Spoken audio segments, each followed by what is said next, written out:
Hello and welcome to the Doof Book Club, our monthly live stream discussion of a book chosen by you, our listeners. My name is Bright Eyes Matt Freeman, and this is my Dark Eyes assistant, Scott Daly. Yes, brightness. My calling is to be a podcaster, and my glory is pretentiousness. Pretension? What's the right word there? I think pretentiousness, Okay. Is it pretentious to ask about pretentiousness?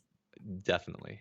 Hello, everyone, and welcome. I hope you are all having a wonderful, or as wonderful as can be under our current living conditions, Friday evening. I'm sure we know a lot of the people that are here in the chat right now, but if you are brand new to this show, welcome. We are Doof Media, and we make podcasts all about the stories that we love. We also arrange and organize this monthly book club. Matt, explain what this thing is. Well, each month, Scott and I select 5 books from a pool of books submitted to us by our wonderful Doof community. We put up a poll for all of the supporters on Patreon at patreon.com/doofmedia, and we let the patrons vote on which they'd like us to talk about. The book with the most votes wins, and then we all read it. That's right. And then we meet up on the last Friday of every month, or today, and chat about the book. We pull slides of important or interesting moments into that story, and we dive deep into it for a couple of hours. For those of you in the chat right now, I can see many of you are already saying hello. Keep saying hello and keep talking. We want this to be an interactive thing. We're the ones with microphones, yes, but we want to be talking to each and every one of you. So please chat with us. Tell us what you think, really get into the discussion with us. I think it's a lot more fun when this is an interactive thing. That's why we do it online instead of just shooting off another podcast. Yeah, I agree. So Matt, before we announce the book, let's say hello to everyone because I think this book's popular, Matt, because there's a ton of people in the chat I right think now. so. Yeah, I mean, hi, Prof, Bishop, Jess, Yaman, Sammy, Josh, Kyrgyzstan, John, Jay, Thinker. Probably missed somebody. We probably Bunch of can't say people. hello to all y'all individually. Nicholas. Sorry about that. I'm gonna.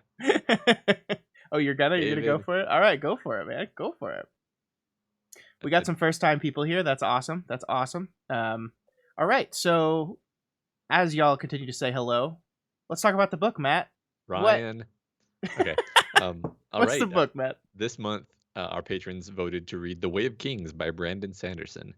Unfortunately, this book is so freaking long that there was just no way we could really meet just once to talk about it and do it any sense of justice. Mm-hmm. So instead, tonight we're going to be covering the first half of the book, parts 1 and 2, and then next month we'll be picking right back up to finish the book. Yeah. So it's going to be a little bit of a weird book club. Neither Matt nor I have read past part 2, so in their discussion, I would appreciate it if you guys could be as light on the spoilers as possible. I'm not like a big spoiler phobe. I don't think Matt is either. So like if something in part 2 is ruined for us because we glance at something in chat, it's not going to like destroy us. But this conversation is really supposed to be centered about around that first half of the book. So Matt, what's this one about? Well, the summary from Goodreads is as follows. Roshar is a world of stone and storms. Uncanny tempests of incredible power sweep across the rocky terrain so frequently that they have shaped ecology and civilization alike.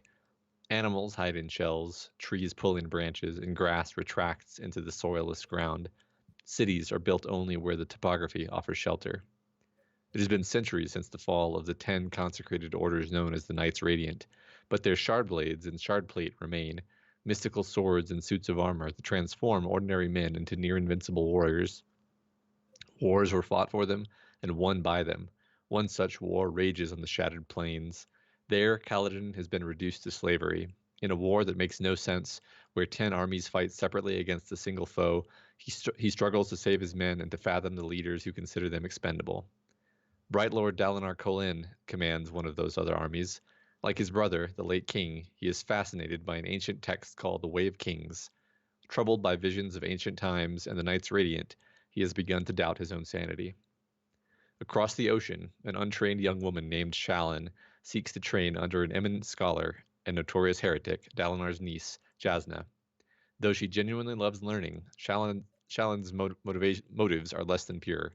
As she plans a daring theft, her research for Jasna hints at secrets of the Knights Radiant and the true cause of the war. It's a long intro, but it's a long book series, right? I mean, there's 3 of these books out so far. There's gonna be more. Um, Right. Yeah. It sort of goes out of its way to introduce what I suppose at this point you're forced to say are the three main characters. Although interestingly, Shallan gets very, very little page space in this first part of the book com- yeah, compared to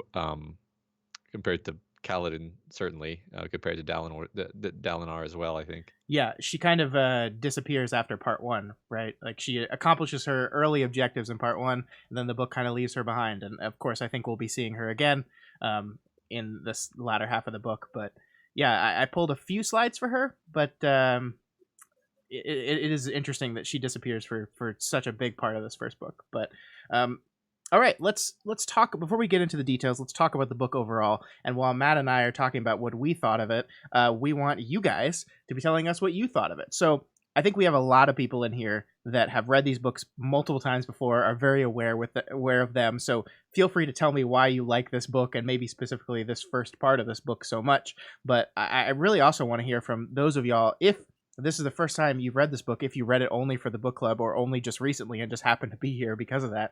What'd you think of the book? Matt, what'd you think of the book? I ended up liking it. I'm going to be honest, and I'm going to try to get the negativity out of the way quickly. Sure. It took a while to get going for me. I thought that the beginning was quite slow. It took me a while to get invested in the characters, but by the time we finished, part 2 of this book, I was bought in. I was disappointed that we had to stop there.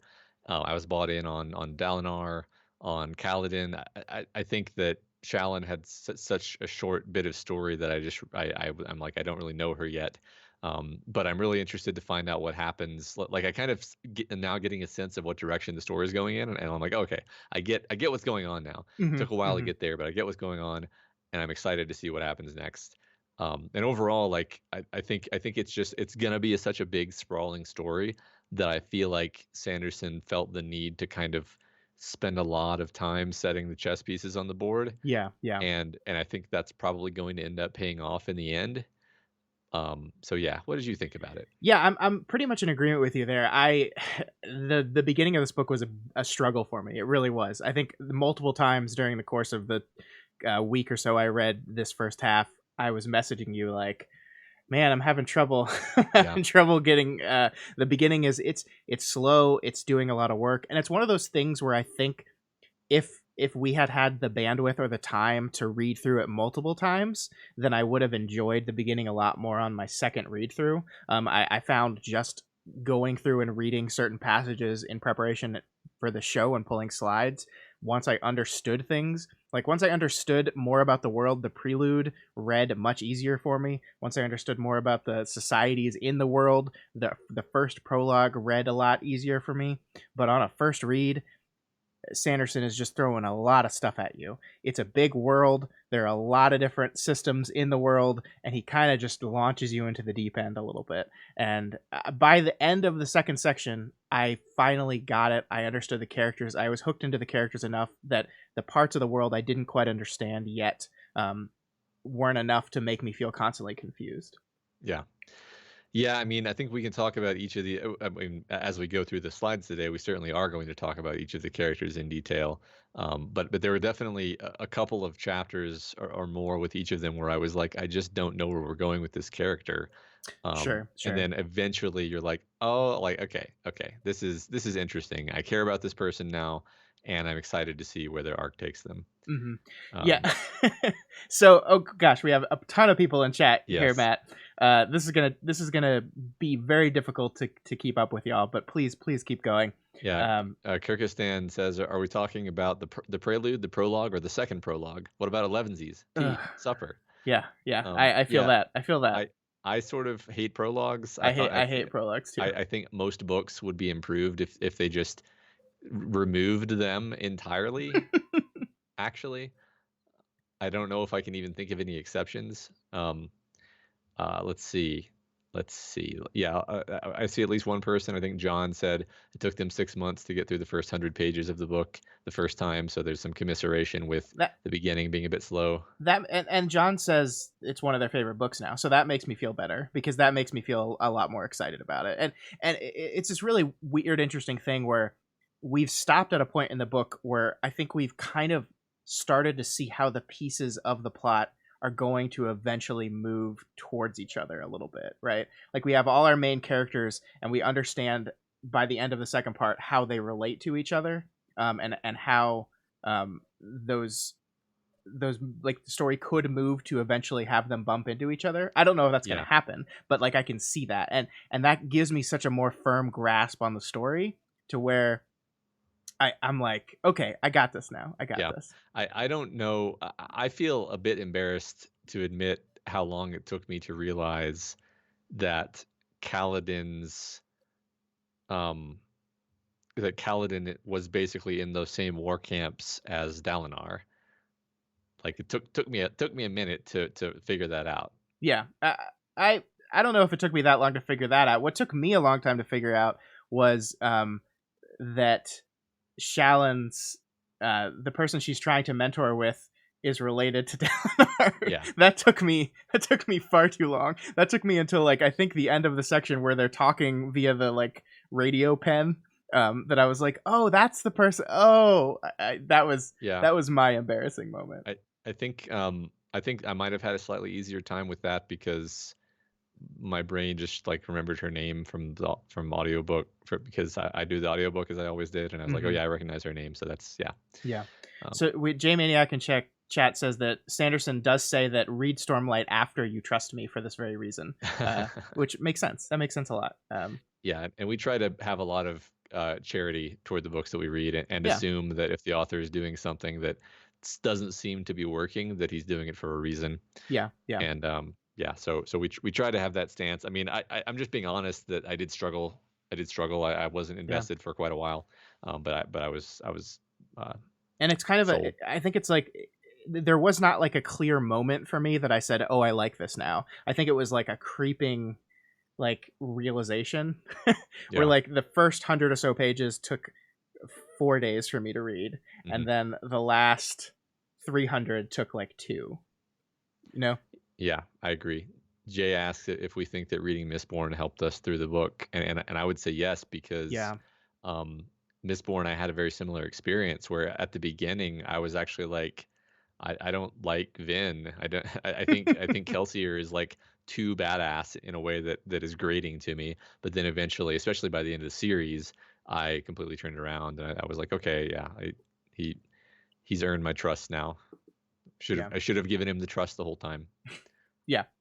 And one of the things that I thought was funny is that like we talked about this when we read all 3 of the Mistborn books, that Sanderson likes to do this thing where even if he does have a prologue, the first chapter of the book proper is actually like a fake out prologue because it's from the perspective of a character that doesn't end up being a main character. True. And he does the same thing here. And I was like, I see you, Sanderson. I know what you're doing. This isn't a character. We're going to switch from this guy. And it ends up being just like one of the young kids in the army that Caladin tries to save and I guess fails. We don't know the whole story of that yet, but yeah, interesting. It is interesting how I don't think I actually understand what happened in that scene.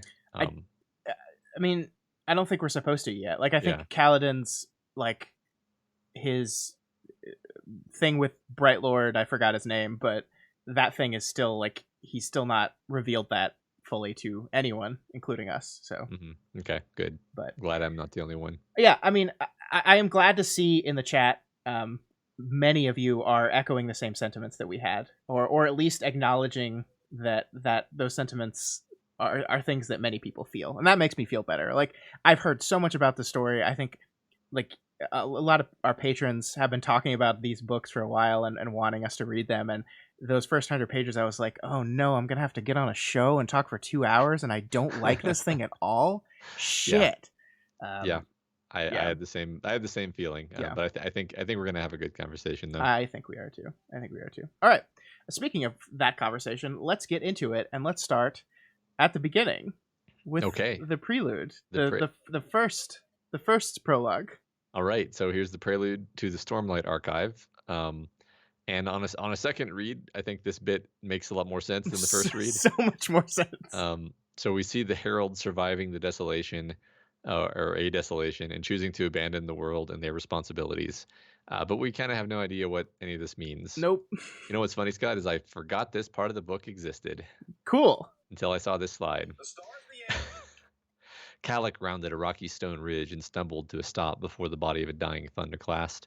The enormous stone beast lay on its side, rib-like protrusions from its chest broken and cracked. The monstrosity was vaguely skeletal in shape, with unnaturally long limbs that sprouted from granite shoulders.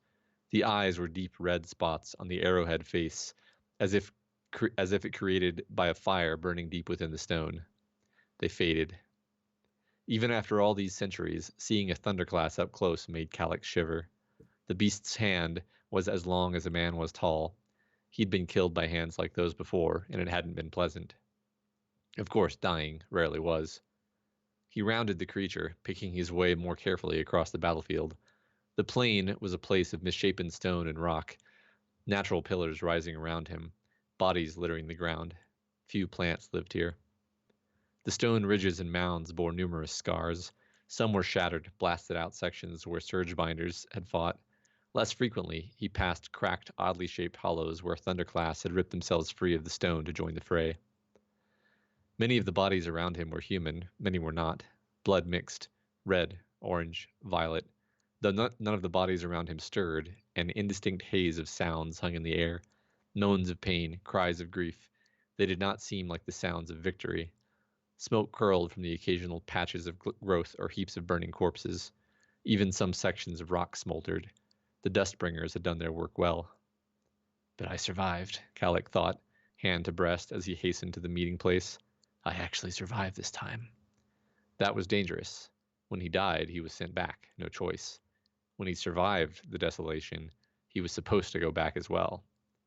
Back to the place that he dreaded. Back to that place of pain and fire. What if he just decided not to go?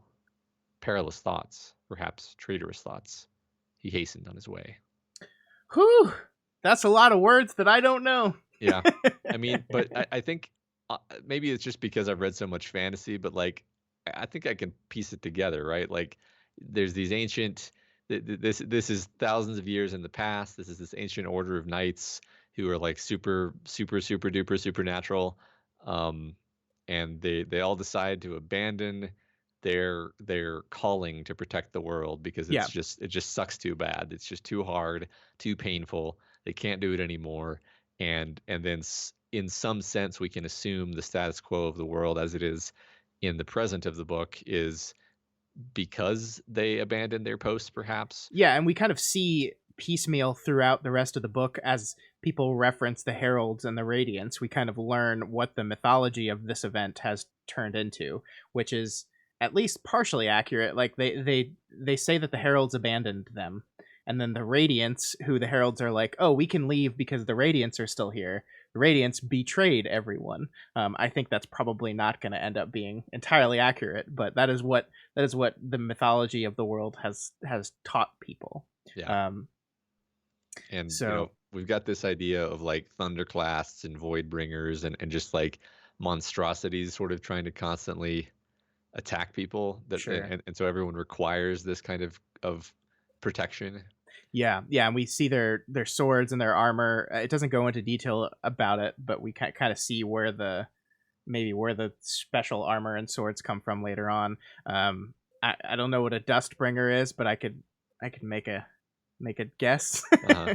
I think the one thing that this prelude does tell us that I think is important is that one of these heralds did die, right? They lost one of them, and so he went back because he didn't have a choice, and the rest of them fucked off. So presumably there was still one that was going through the cycle, and I feel like that's going to matter in some way in the future. That seems significant enough. Right. Yeah. I mean, definitely. I feel like this is one of those things where every weird phrase in this thing is going to have some resonant meaning later on. Sure. Yeah, it feels like, and I think the chat is kind of agreeing that this is one of those things where once you've completed maybe even this book, but all three of the released books so far, you come back and read this and are like, ah, that all makes sense now. But yeah, definitely on the first time, I was just like, okay, I don't know what this is or why this is here. Like that's the thing. That's the thing that I really got into on this first read is that the information that we learn here that I understand at this point, I was like, wouldn't it have been better to just like explain that to me during the course of the actual story than to have this 3-page thing that I'm just like, what? But Yeah, I mean, it reminds me of like the Wheel of Time prologue is something that really doesn't fully make sense for like 5 books. Um, yeah, I don't even remember that one. the But Game of Thrones prologue is probably the best of the bunch, and even that one, um, it's actually misleading as to what kind of story you're going to be reading. So sure, I yeah, don't, I don't love that one either, even though I yeah. love that book overall. Prologues are bad. They're just bad. There's hot take. Yeah, I Don't do agree. them. Yep. Speaking of prologues, let's talk about the prologue. Yeah. um, so is this just like Zeth? Is that how you pronounce his name? Yeah, I think yeah, just death. Yeah. Okay. So we meet the assassin Zeth, who is only going to appear in prologues and interludes so far in the story. Here, Sanderson is going to introduce us to a whole bunch of the world and the stuff in it, but very quickly and in the middle of an action scene, which actually, that is the part of the prologue I liked, was when it just got to the cool action scene. What am I? Zeth whispered, a bit of light leaking from his lips as he looked past the man down the long hallway. I'm sorry. Zeth blinked, lashing himself to that distant point down the hallway. Stormlight raged from him in a flash, chilling his skin, and the ground immediately stopped pulling him downward. Instead, he was pulled towards that distant point. It was as if, to him, that direction had suddenly become down. That was a basic lashing, first of his 3 kinds of lashings. It gave him the ability to manipulate whatever force, spren, or god it was that held men to the ground. With this lashing, he could bind people or objects to different surfaces, or in different directions. From Zeth's perspective, the hallway was now a deep shaft down which he was falling, and the 2 guards stood on one of the sides. They were shocked when Zeth's feet hit them, one for each face, throwing them over. Zeth shifted his view and lashed himself to the floor. Light leaked from him. The floor of the hallway again became down, and he landed between the 2 guards, clothes crackling and dropping flakes of frost. He rose beginning the process of summoning his shard blade. One of the guards fumbled for his spear. Zeth reached down, touching the soldier's shoulder while looking up. He focused on a point above him while willing the light out of his body and into the guard, lashing the poor man to the ceiling. The guard yelped in shock as up became down for him. Light trailing from his form, he crashed into the ceiling and dropped his spear. It was not lashed directly and clattered back down to the floor near Zeth. To kill. It was the greatest of sins, and yet here Zeth stood, truthless, profanely walking on stones used for building. And it would not end. As truthless, there was only one life he was forbidden to take, and that was his own.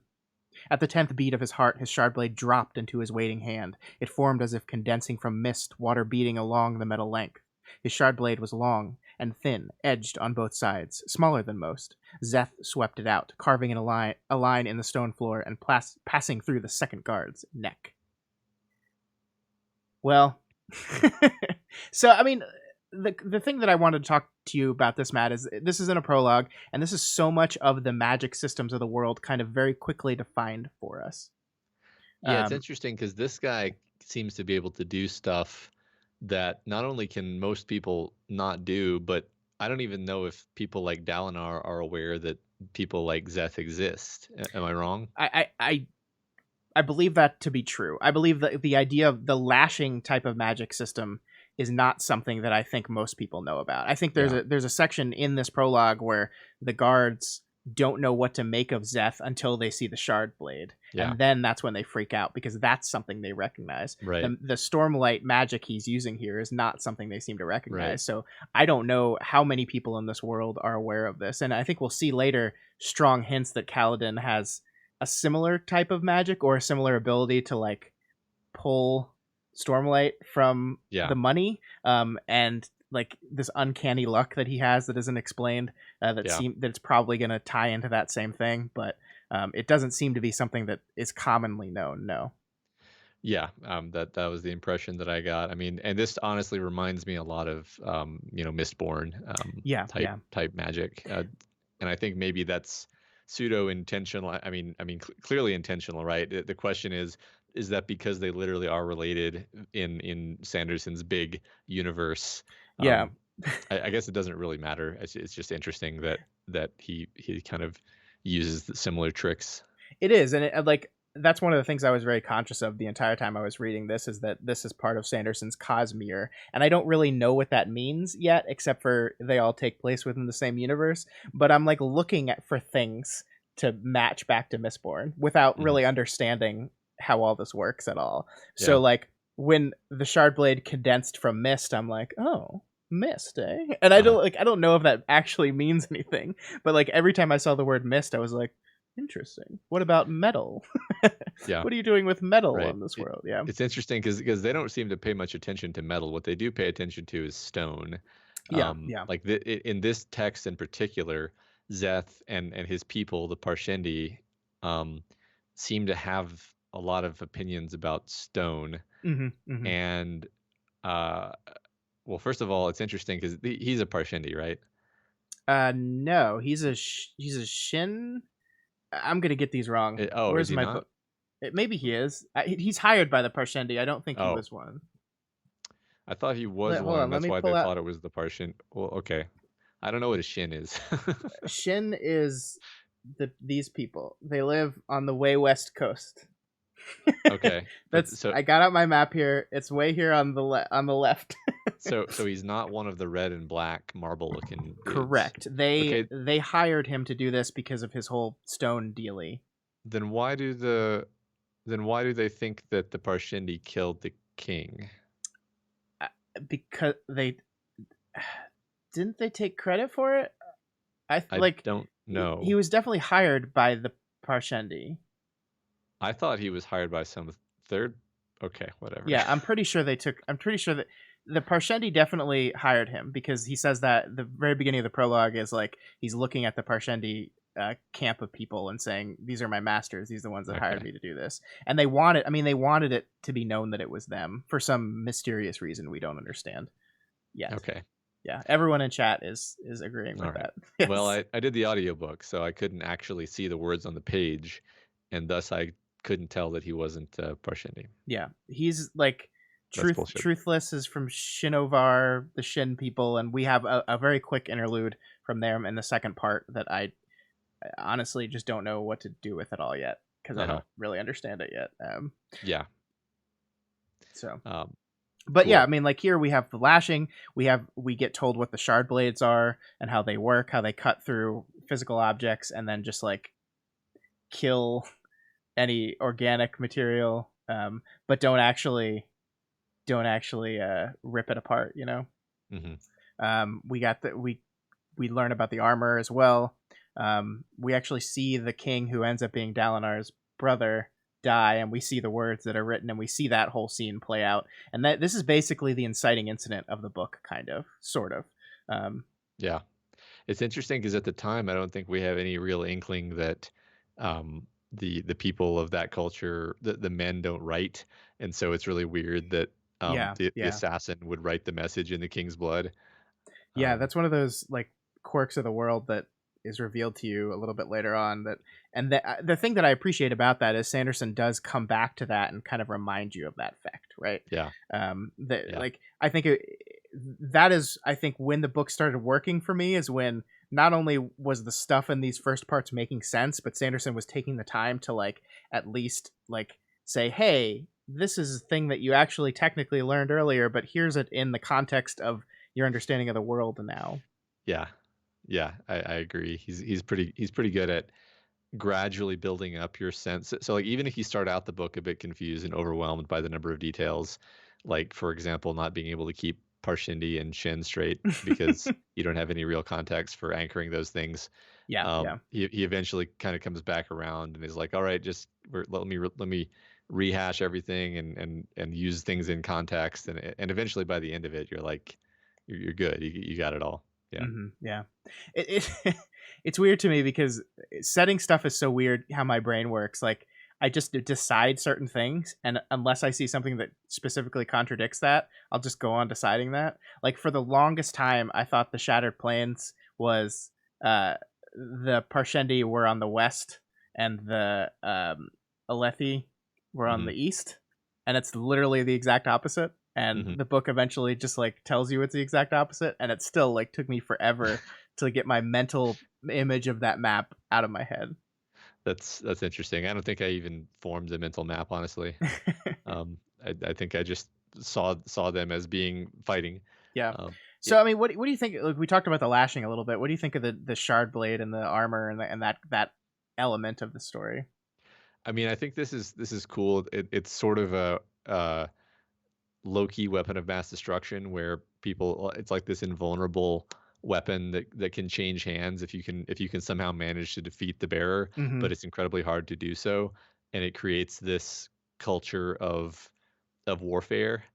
Um, it's interesting because like I think the Alethi culture is kind of a delightful creation by Sanderson because it's so decadent and like ridiculous sort of Sure. like the men, just their definition of masculinity is like fighting, just fighting, dueling and fighting and war and conquest and killing these big crab creatures and ripping their gems out. Like that's Sure. this is masculinity, and like literally everything else, including learning how to read, is left to the women. Mm-hmm. And it's just this sign of like how screwed up this culture has gotten. um Yeah. I, Well, and I yeah. love that like not only is it like a warrior type culture for the men, but I love what Sanderson does that like this is a warrior type culture that for the longest time has become decadent and extravagant and kind of maybe lost its Spartan way a little bit, or at least compared to at least what Dalinar thinks about it. Hmm. So like we're learning about this culture, but then also we're learning about it compared to what it should have been or was in its glory day or whatever. So it's almost like the culture is contradicting itself. I do feel like tropes wise, Sanderson is showing us a culture that is past its prime and living on the dividends of its past glory and its past Sure, accomplishments, sure. and probably going to fall apart Yeah, yeah, because the king is like Dalinar, the kind of like he loves the king because it's his nephew, but the king is paranoid, and like it's kind of seems clear to me that Dalinar's like rival is going to stab him in the back at some point. no, but And the vision told him to trust him, Matt. yeah, I've read Mistborn. You don't I trust any visions or don't any people speaking to you. voices from the If cosmos. I it's don't not trust written anything. in metal, don't trust it. Yeah, yeah. It's probably written in stone for this book, Yeah, but yeah. all right. A lot of talk in the chat about the whole writing thing we were talking about, how the men don't like know how to write, except for like very simple glyphs, and how that's super impractical. And I like totally agree that it's impractical, but it seems like just like a stupid custom that people would cling to for dumb reasons, like totally inconvenient. I suspect we're gonna like learn the origin of that kind of demand, like that thing has become so prevalent and important in the culture that like intelligent like capable men are just like refusing to read. Hmm. Yeah, right. And the reason I brought that up when you talked about the shard blades is I see those things as being connected. Like you have this, it's not just a warrior culture, it's a warrior culture where like if you get one of these magical suits of armor, then you kind of become like a one man superpower. Yeah, And so it really, really incentivizes like martial risk. And that sort of trickles down, I think, into this sense that like even the slaves think, well, if I kill a shard bearer, then I become a light eyes and I right. become the ruling class. And like Yeah, there's I like how the book is, some characters are like that's bullshit basically. yeah. um so I think that's really interesting though. Yeah, it is. And Jesse points out that their religion also prevents women from showing their left hands, which is a Yeah, wonderful little detail. that's another great example of the like decadence that I'm talking about, Hmm. where it's like it's just a sign. It's a sign that you have so much leisure and excess that you can afford to not use one of your hands or not learn how to read. Yeah, Yeah, I think it's great. yeah, it is great. And I think Jay points out something great here, that Well, if you're a man and you want to read, you just become a priest, the Ardents. And the Ardents have a whole thing, and we learn in this week's section that like the priests of this world have a long history of like a past like trying to seize control and that blowing up in their faces, and the whole society has reformatted around the Ardents just being like spiritual guides type people. And like this is all great stuff, and it's like so complicated and rich, and like really makes the world building feel incredible. But man, it's a lot of stuff, Yeah, like, and it just like drops it on you, and like it's just a whole lot. It's just a whole lot. it is. And I think that that was happening during the period of the story where I was already struggling with being invested. Mm-hmm. Mm-hmm. Um, but I'm totally sure it's going to come into play later in a Oh, way of course. that matters. And I Yeah. mean, just having this conversation right now, I am kind of learning that I have grasped a lot more of this than I thought I had, even just like because I'm able to talk about it in a way that I was like, oh yeah, I do remember those people. I know exactly what people Jay is talking about, and I remember what purpose they served, and I remember Right. the whole history with the priests. And it's like, Yeah. oh yeah, I've learned more than I thought I did. Yeah, and the relevance of that one character being a heretic and all these things. Yeah, Yeah. yeah, yeah. All right. Next slide. Hmm. So here we meet one of our main characters, Caladin, a former Alethi warrior turned slave for some mysterious reason. Caladin glanced to the side. This man's forehead brand was older than Kaladin's. The skin around the scar faded to white. What was that glyph pair? Sasmorum, Caladin said. It was the High Lord's district where the man had originally been branded. The man looked up with shock. Hey, you know glyphs? Several of the slaves nearby stirred at this oddity. You must have been an even better story than I thought, friend. Caladin stared out over those grasses blowing in the mild breeze. Whenever the wind picked up, the more sensitive of the grass stalks shrank down into their burrows, leaving the landscape patchy like a coat of a sickly horse. That wind sprin was still there, moving between the patches of grass. How long had it been following him? At least a couple of months now. That was downright odd. Maybe it wasn't the same one. They were impossible to tell apart. Well, the man prodded. Why are you here? There are many reasons why I'm here, Kaladin said. Failures, crimes, betrayals. Probably the same for most every one of us. Around him, several of the men grunted in agreement. One of those grunts then degenerated into a hacking cough. Persistent cough, a part of Kaladin's mind thought, accompanied by an excess of phlegm and fevered mumblings at night. Sounds like the grindings. Well, the talkative man said, perhaps I should ask a different question. Be more specific. That's what my mother always said. Say, say what you mean and ask for what you want. What's the story of you getting that first brand of yours? Kaladin sat, feeling the wagon thump and roll beneath him. I killed the Light Eyes. His unnamed companion whistled again, this time even more appreciative than before. I'm surprised I let you live. Killing the Light Eyes isn't why I was made a slave, Kaladin said. It's the one I didn't kill that's the problem. Dun, dun, dun. Dun, dun, dun. That, I don't know what any of this means. Although, so interestingly, now revisiting this line after having read more, I wonder if he killed the shard bearer and then tried to claim the shard blade, and then somebody else took it and made him a slave. That'd be my theory at this point. Mm-hmm. I don't know. I just don't know. This is, I think, one of the things when I was pulling slides, Matt, one of the things I had the trouble with a lot with this book is it's a very big book, and a lot of our character introductions are very like drawn out, and pulling everything into into a slide that fits on a page was very difficult for me. But the thing that surprised me about this one is this tells us a whole lot about Caladin, all in kind of just a few paragraphs here. Mhm. Like we learn that we learn about his windspren friend.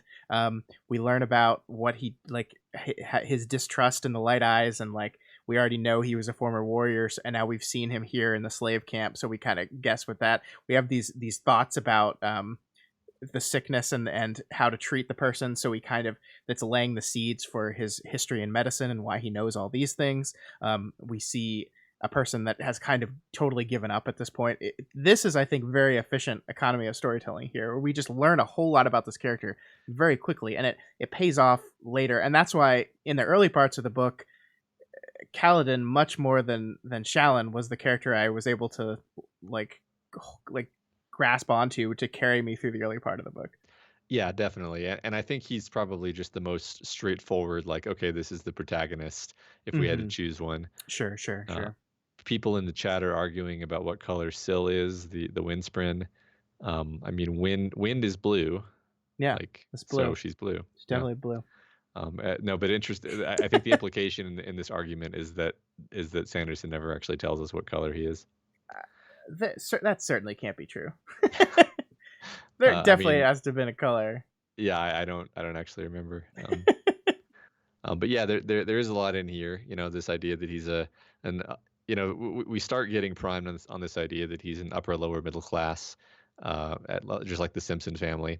Mm-hmm. He's an upper class dark eyes. So Yeah, yeah, which is like we've got this light eyes, dark eyes thing, which is the assumption, like literal, right? It's their literal eye colors. It's like the lighter eye colored people are of a higher class, but then within the dark eyes, there's still a caste as well.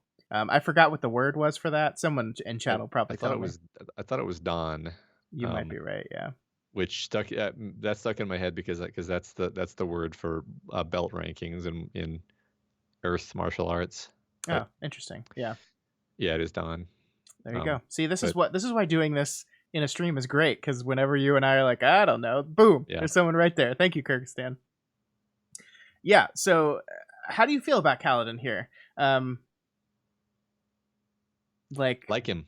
I like him too. I mean, he is very protagonist. I think Sammy says that like the medical stuff in his running through his head makes him unique, and I agree. Like he is like we learn that he's this guy who wants to be a warrior more than anything, but the thing that has stuck with him even through everything he's gone through seems to be the medical stuff more than the warrior stuff. Although, Yeah, then we get that beautiful scene that I wish I had pulled a slide for when he does the spear dance. That is just some great writing. yeah. The one thing about Kaladin that at first I wasn't in love with was his sort of emo nature, where like they're trying to talk to him and he's like, you know, he's being so cagey Yeah, yeah. and like saying like, failures, crimes, betrayals, and you're just like, oh my god, come on, Kaladin. But like at a certain point, the story shows you how badly off he actually is, and it's like, oh, he's not emo, he's actually super depressed and suicidal. Yeah. Well, I mean, it starts with him like in this cage, just like resigned to give up, and Yeah, then the book's like, "What if we took him and made his life worse?" And he yeah, gets put on Bridge 4, and that's like the most terrible thing ever. yeah. Yeah, yeah. I think it's very believable. It's emo. He's definitely emo, and the chat is agreeing with you here. But Well, it is very believable. he eventually earns the emo. I think that's the thing is you don't know him when you start out, and so you're like, I don't know you, so I don't care about you, and so this Yeah, isn't really working on me. And eventually you get to know him, and shit just keeps getting worse and worse for him, and you're like, oh Jesus, okay. yeah. Well, and then when he finds his inner strength and really like turns it around, like Hmm. because Sanderson has given us like a good 100 pages of him just shitty and miserable and having totally given up, we respect him, and we earn his respect, Yeah, or he's earned our respect rather. yeah, Um, right, I agree, and that's why I ended up really liking him. yeah, The interesting thing about Cal, and we'll come back to him a couple more times throughout these slides, but I didn't pull as much as I figured, considering he's like the protagonist, because like the machinations of the plot are really circling around him but not involving him directly, right? Like it seems like they're going to eventually. They definitely are. Like that I can kind of see where we're going, but the actual plot is more around what Dalinar is doing, especially in the entire second part of the book. for sure. And I do agree with this idea that he's probably going to become more central eventually. Yeah, yeah. All right, so let's meet our other protagonist that is not very central to the story yet. Shallan is a Bright Eyes noble. I think she is a Bright Eyes, right? Yeah. Yeah, Yes, because they call her Brightness. That's how I remember. Yes. She's heading into the big city to search out the king's sister for whom she wants to apprentice under. And Matt, she's like so witty. Like that, uh-huh. she's like so witty. That's her thing, huh? Yeah, that's her thing. Um, Shallan blushed, considering a response that wasn't particularly proper. Ah, the captain said, pointing at her. I can see you have a reply. I see it in your eyes, young miss. Spit it out. Words aren't meant to be kept inside, you see. They are free creatures, and if locked away will unsettle the stomach. It's not polite, Shallan protested. Tazbek bellowed a laugh. Months of travel, and you still claim that. I keep telling you that we're sailors. We forgot how to be polite the moment we set foot on a ship. We're far beyond redemption now. She smiled. She'd been trained by stern nurses and tutors to hold her tongue. Unfortunately, her brothers had been even more determined in encouraging her to do the opposite. She'd made a habit of entertaining them with witty comments when nobody else was near. She thought fondly of hours spent by the crackling great room hearth. The younger three of her four brothers huddled around her, listening as she made sport of their father's newest sycophant or a traveling ardent. She'd often fabricated silly versions of conversations to fill the mouths of people they could see, but not hear. That had established in her what nurses had referred to as an insolent streak, and the sailors were even more appreciative of a witty comment than her brothers had been. Well, Shallan said to the captain, blushing, but still eager to speak, I was just thinking this. You say that my beauty coaxed the winds to deliver us to Carbranth with haste, but wouldn't that imply that on other trips my lack of beauty was to blame for us arriving late? So in reality, Shallan said, you're telling me I'm beautiful precisely 1/6 of the time. Nonsense, young miss. You're like the morning sunrise, you are. Like a sunrise? By that you mean I'm entirely too crimson, she pulled at her long red hair, and prone to making men grouchy when they see me. He laughed, and several of the sailors nearby joined in. All right then, Captain Tozbek said. You're like a flower. She grimaced. I'm allergic to flowers. I like Tozbek a lot, actually. Yeah, he was fun. He's probably my favorite character out of the Shallan chapters, including all of the characters in the Shallan chapters. He's just great. Yeah. So, except for Shallan, you mean? Nope. I had a lot of trouble with this character. I did. I don't know. I think you were talking to me about this, and I don't want to be mean, but Sanderson really likes like dialogue-y clever characters, right? Quippy. Yes, he quip. likes quippy characters who come back with like a really great quip all the time, and that's that's all I really know of this character yet. Is that and like, look, I'm probably gonna fall in love with this girl much later in the story. That's what happened to every like super quippy character in Mistborn. So I fully expect to get there. But right now, she's just the quippy one that wants to do a heist. Yeah, and which like what's interesting about that is you like the person who he's going to heist, who she wants to steal from, and so you're like, well, that's not good. Yeah, I don't like that. Her whole motive for trying to steal it is this like complicated thing where you're like, I don't think you should do that. I think that's a bad idea. Sure. Yeah. I mean, I'm not. This isn't a criticism of the book. It's more like I'm just explaining why, as a character, I'm not fond of this character right now. It's I sort of I wonder if I'm supposed to think, oh, she's super clever and witty and everyone thinks she's funny, or if I'm supposed to think she's been on this sailing ship for months with these guys and she's rich and so they're humoring her and she's not half as clever as she thinks she is, because that's sort of how it comes off to me. Like you said, maybe I'll do a 180 on this character and I'll listen to myself later and be like, oh, Matt, what's wrong with you? She's great. You love Shallan, but right now I'm like, come on, stop talking about how smart you are. Yeah, but like this, I mean, these quips aren't like that quippy. They're not the best. Yeah, they're not. Yeah, like it's just like, oh, so my beauty got us here on time. Then, oh, so my beauty must have not gotten us there on time other places. Yep. I don't mean to be mean to this character. We're seeing in chat, Jess says that Shallan gets better in the second half of the book. I firmly believe that. I totally. But as Thinker Zero says here, driven, quippy, draws good. That's about all there is to her so far, which is very true. Yeah. I do kind of like the little wrinkle that seems like her entire family is filled with incompetence, and she's like the only one that has any chance of accomplishing anything. Yeah, I mean, her headstrong determination is the positive thing Hmm. that makes you appreciate her. That she keeps getting told off in ways that are crushing, and it kind of is crushing to her. Like she'll take it really hard, and then she'll pull herself back together and try again over and over. And that is admirable, and that is the aspect of her character that I liked, actually. Yeah. So Sithbon says Shallan is an unfortunate casualty of splitting this review into two parts. That Okay. makes me hopeful. I want Shallan and Wit to cross paths and have Have a a Wit quip off. off. I didn't pull a single slide from Wit because I was thinking about it and I was like, we got 15 slides.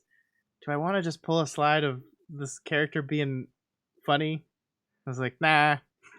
So I Yeah, didn't do it. right. I feel like Wit is gonna end up being like um not the Sazed of this book. That's way too big, but like he's gonna like turn out to be way more important later, you know. Yeah, yeah. Well, I'm interested in him because I'm interested in this world in which like this character exists where he's just allowed to be a shit to everyone. Uh-huh. Yeah. and and like there's all these moments is like you better watch out, like in this dueling society people could get pissed off at you enough to just kill you, Yeah. and yet no one has so far. So I'm inherently fascinated by a person who would choose this like line of existence Right. in this warrior society. Yeah. No, I think it's fantastic. I think it's really, I mean, basically he's the court jester, but it's way more pointed than the usual court jester sort of. Right. Yeah.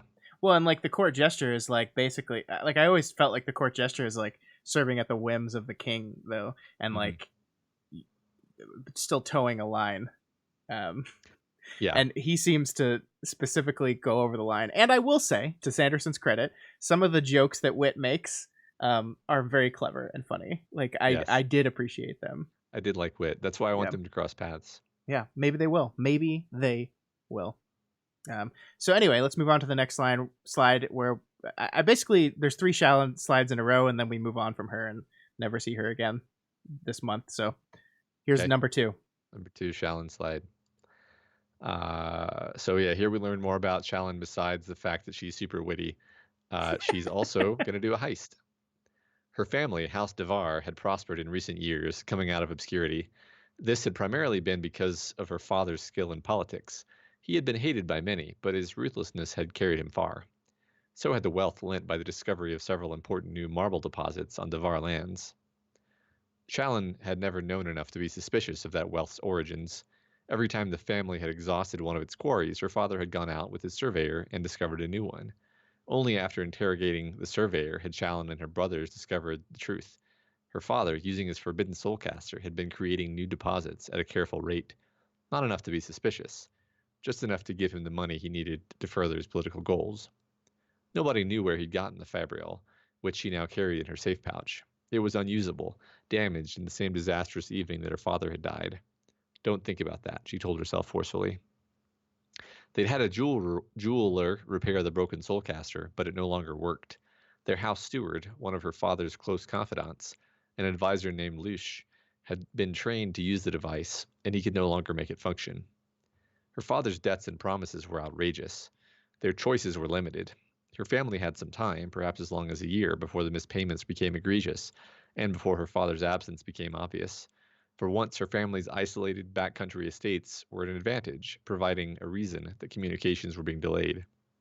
Her brothers were scrambling, writing letters in her father's name, making a few appearances, and spreading rumors that Bright Lord Devar was planning something big. All to give her time to make good on her bold plan. Find Jasna Colin, become her ward, learn where she kept her soulcaster, then replace it with a non-functional one. We're gonna heist it. Yep. But how's she gonna get her heist team? I don't know. I mean, honestly, this sounds like a terrible plan, but I can't wait to see how it plays out. Mm-hmm. I was surprised that we got this chapter and then just like nothing for so long. I mean, I know we're gonna get back to her eventually, but I was Mm-hmm. like, it's like, man, I like forgot about her, you know? Yeah. The reason I pulled this slide in particular, not only because we learn a lot more um, about our character here, but I think this is also, it's also like a way in which I think Sanderson very cleverly teaches us more about the world in kind of an indirect manner. Like we have this, basically we learn kind of about the economy of the world and how much the economy of the world is ruled. And we will, this, Sanderson will expand on this more later in the book, but how much the economy is run by people with soulcasters, like creating things for use. Like we find out like so much of food is just created by soulcasting. So much of buildings and like all construction, all like raw materials to a certain extent, and it's tightly controlled by a certain sect of people, and so nobody else has access to this, and so that's kind of how they control the world. And that's why this is such a big deal that House Devar had the secret soulcaster that was using it to find secret metal deposits.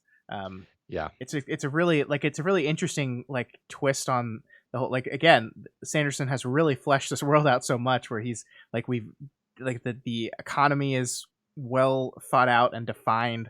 And he did this in Mistborn too, like when like the ruling class ruled through the limitation of certain resources that only they controlled, and that's not quite the same here, but still kind of a little bit. Yeah, the idea of the soulcasters is another one of those things that kind of goes into this picture that we're starting to build in the background about like why and how this civilization functions, why we have this level of decadence where it's literally like the ruling class possesses magical replicators where they can just make grain or whatever out of rocks or something like kind of ridiculous amounts of magical capabilities, and it's all held in the hands of this ruling class. So it's another explanation for why this like very kind of asymmetric society has continued to exist for so long. Sure, yeah. It's really great. And it's like unlike I think a lot of the stuff in the prologue was just like dropped on us, but there's stuff like this where this is when I really started enjoying the book, as this stuff is kind of just spoon fed to us in this really fascinating way that just like it gives you enough information to where you have another question about that, and then want to find out more about that, and then the book like slowly reveals more about how that works.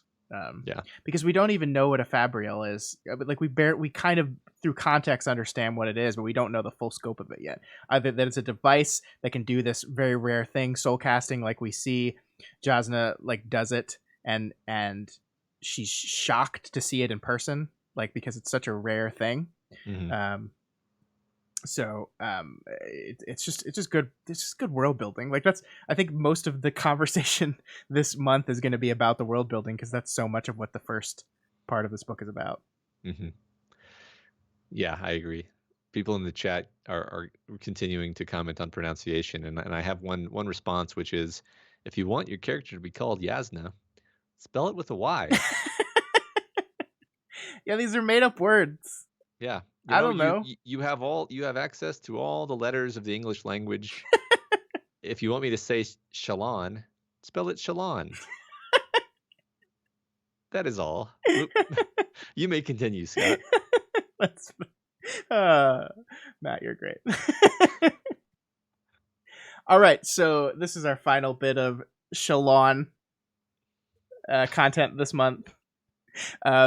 Because we learned that Shallan is an artist. Now I'm going to say it Shallan now on, and I don't even know anymore. Yeah, I don't know. She's an artist, but she's like really good at it. She's like super good at it. Like, I think like we're supposed to be like magical, right? Like I think this is like implied something more than just I'm really good at drawing is going on here, right? Yeah. She took out a third blank sheet. It seemed to beg her to fill it. A blank page was nothing but potential, pointless until it was used, like a fully infused sphere cloistered inside a pouch, prevented from making its light useful. Fill me. The creation spren gathered around the page. They were still, as if curious, anticipatory. Shallan closed her eyes and imagined Jasna Colin standing before the blocked door, the soulcaster glowing in her hand. The hallway hushed, save for a child's sniffles, attendants holding their breath, an ancient king, a still reverence. Shallan opened her eyes and began to draw with vigor, intentionally losing herself. The less she was in the now, and the more she was in the then, the better the sketch would be. The other two pictures had been warm-ups. This was the day's masterpiece. With the paper bound onto the board, safe hand holding that, her free hand flew across the page, occasionally switching to other pencils, soft charcoal for deep, thick blackness, like Jasna's beautiful hair, hard charcoal for light grays, like the powerful waves of light coming from the Soulcaster's gems. For a few extended moments, Shallan was back in the hallway again, watching something that should not be. A heretic wielding one of the most sacred powers in all the world. The power of change itself. The power by which the Almighty had created Roshar. He had another name, allowed to pass only the lips of the Ardents. Oh crap, Matt, I can't spell this. Lithanfiel. Sure. Feel. He who transforms. Shallan could smell the musty hallway. She could hear the child whimpering. She could feel her own heart beating in anticipation. The boulder would soon change. Sucking away the stormlight in Jasna's gemstone, it would give up its essence, become something new. Shallan's breath caught in her throat. And then the memory faded, returning her to the quiet, dim alcove. The page now held a perfect rendition of the scene, worked in blacks and grays. The princess's proud figure regarded the fallen stone, demanding that it give way before her will. It was her. Shallan knew, with the very intuitive certainty of an artist, that this was one of the finest pieces she had ever done. In a very small way, she had captured Jasna Kholin, something the devotaries had never managed. That gave her a euphoric thrill. Even if this woman rejected Shallan again, one fact would not change. Jasna Kholin had joined Shallan's collection. I just really liked the scene. I thought there was very powerful writing here. Yeah, no, it's great. It's interesting because it's not. It may not be magical, right? Like I share your intuition that she may have some kind of supernatural ability to take down drawings, but I mean, it's permissible that a character just be like a really talented artist. Yeah. The way she kind of slips into the memory is the part that feels a bit magical to me. Yeah, I mean, frankly, I love when I see writers talk about the creation of art. We just talked about this last week on Kingslingers, which you should listen to. It's our Stephen King podcast about the Dark Tower. Go listen to that. But anyway, whenever artists talk about the creation and the making of art, they always write about it in such like reverence that it could just be they think of this as magical, even if it's mundane. But I feel like there's something going on here. I feel like the creation spren being so prevalent here hints to something magical. Yeah. Speaking of which, I wanted to just use that as a jumping off point for the spren because sure, let's do it. I mean, it's an interesting world. It's got a bunch of weird stuff. We could enumerate all the weird stuff, but it might take a while. The spren are one where I probably have the least idea of what's going on with the spren. Like you get rot spren when you have a disease, you get creation spren when you're drawing, you get anger spren when you're angry. Like it's the world itself is somehow like spiritually responding to the stuff that is happening with the people, and then we have this one unique spren, Syl, who is sentient, and I just like we haven't even been given like the beginnings of hints as to what's going on with the spren. Yeah, it's a fascinating little thing introduced into this world that is, I think, a big piece of the puzzle of what is going on. Syl is definitely something extremely important to the plot. Yeah. Definitely. But yeah, I mean, the concept of spren is such a fun idea, and also like an annoying one, I think. Like, first of all, the wind spren are just like constantly fucking with people, which is funny. But also, like, wouldn't it be super inconvenient to have like every time you like get pissed off, there's like an easily visible like appearance of being pissed off in front of you. I think I was joking with someone about like horny spren. Like every time you get like aroused, like these creatures appear around you, like showing off. It's like, oh my god. And I'm sure, like, lust spren, thank you, John, and they might exist. They might actually exist. I don't know if we've seen them or not, but I feel like they do. Oh, they must, right? Yeah. That's funny. Yeah, I just think it's a cool idea. I'm sure it'll go somewhere. Yeah. But even if it didn't, which would be weird, it would be like a fun idea. Yeah. Deception spren says Thinker Zero. Yeah, that would suck. Yeah. And like there's rot spren, you said. There's death spren we learn, but you can't see those, which are interesting. Yeah. They also like there's a name of spren that they only appear around the I forgot what they're called. The things they hunt, the chasm The chasm things. fiends. Yeah, there's a Yeah. certain amount of spren, and I just thought it was funny that the book is like, we don't know what to call them because they only hang around the chasm fiends. And I Uh-huh. was like, well, Just you've name them. named every single other spren Ca- after ca- the things they hang around. Fiend spren. Yeah. There you go. There you go. I did it. Um, yeah, like so I don't know, like unless you had a specific slide to talk about the chasm fiend, Not th- really, no. then like I love the idea, like the ecology basically. It kind of reminds me of Dune a little bit, where pretty much like it seems like almost all of the animals are like sort of crustaceans almost. Yeah, yeah. Um, I'm not sure if horses are horses or are horses some kind of creepy crustacean horse. Well, we've seen like the snull. Isn't that what it's called? The thing they use is like to pull shit. Yeah, the well, now I blanked on it. It starts with an S. I can't remember what it's called, but there are horses. They Okay. like Caladin notes that there are horses. Chull. Shull, thank you. It doesn't start with an S. It starts with a C. Close. But like horses seem to be so much rarer, right? Because he's talking to the old man at the very beginning of the book, and he's like, "You should have stolen horses. Those are faster." And he's like, "Oh my god, if I had stolen horses, they definitely would have killed me." So like, there's an implication that Chull are just more convenient and more used. So yeah, there's like a lot of weird crustacean-y animals. I mean, Uh-huh. like we haven't even talked about the fact that like the grass goes away. Yeah. Like everything in this world seems to like disappear into a shell at some Yeah. point. And that's so like that's actually what I wanted to say actually, is this idea that everything in this world, like I'm not aware of any mammals on this world except horses and humans. Like I think even axe hounds are actually some kind of weird crustacean thing. Mhm. So Yeah. it just seems like these humans aren't supposed to be here. This is an alien planet. This Yeah. is weird. Um, but yeah, I think Yeah. we'll find out more about this kind of thing later, I'm sure. Except we learn one bit of the humans, which I don't even know if we can call them humans, have carapace on that grow out of their True. skin. True. What's up with that? I don't know, Matt. It's probably nothing. Yeah, it's probably not important at Yeah. all. At No. all. Yeah. All right. So is that all we want to talk about here? I think so. Yeah. All right.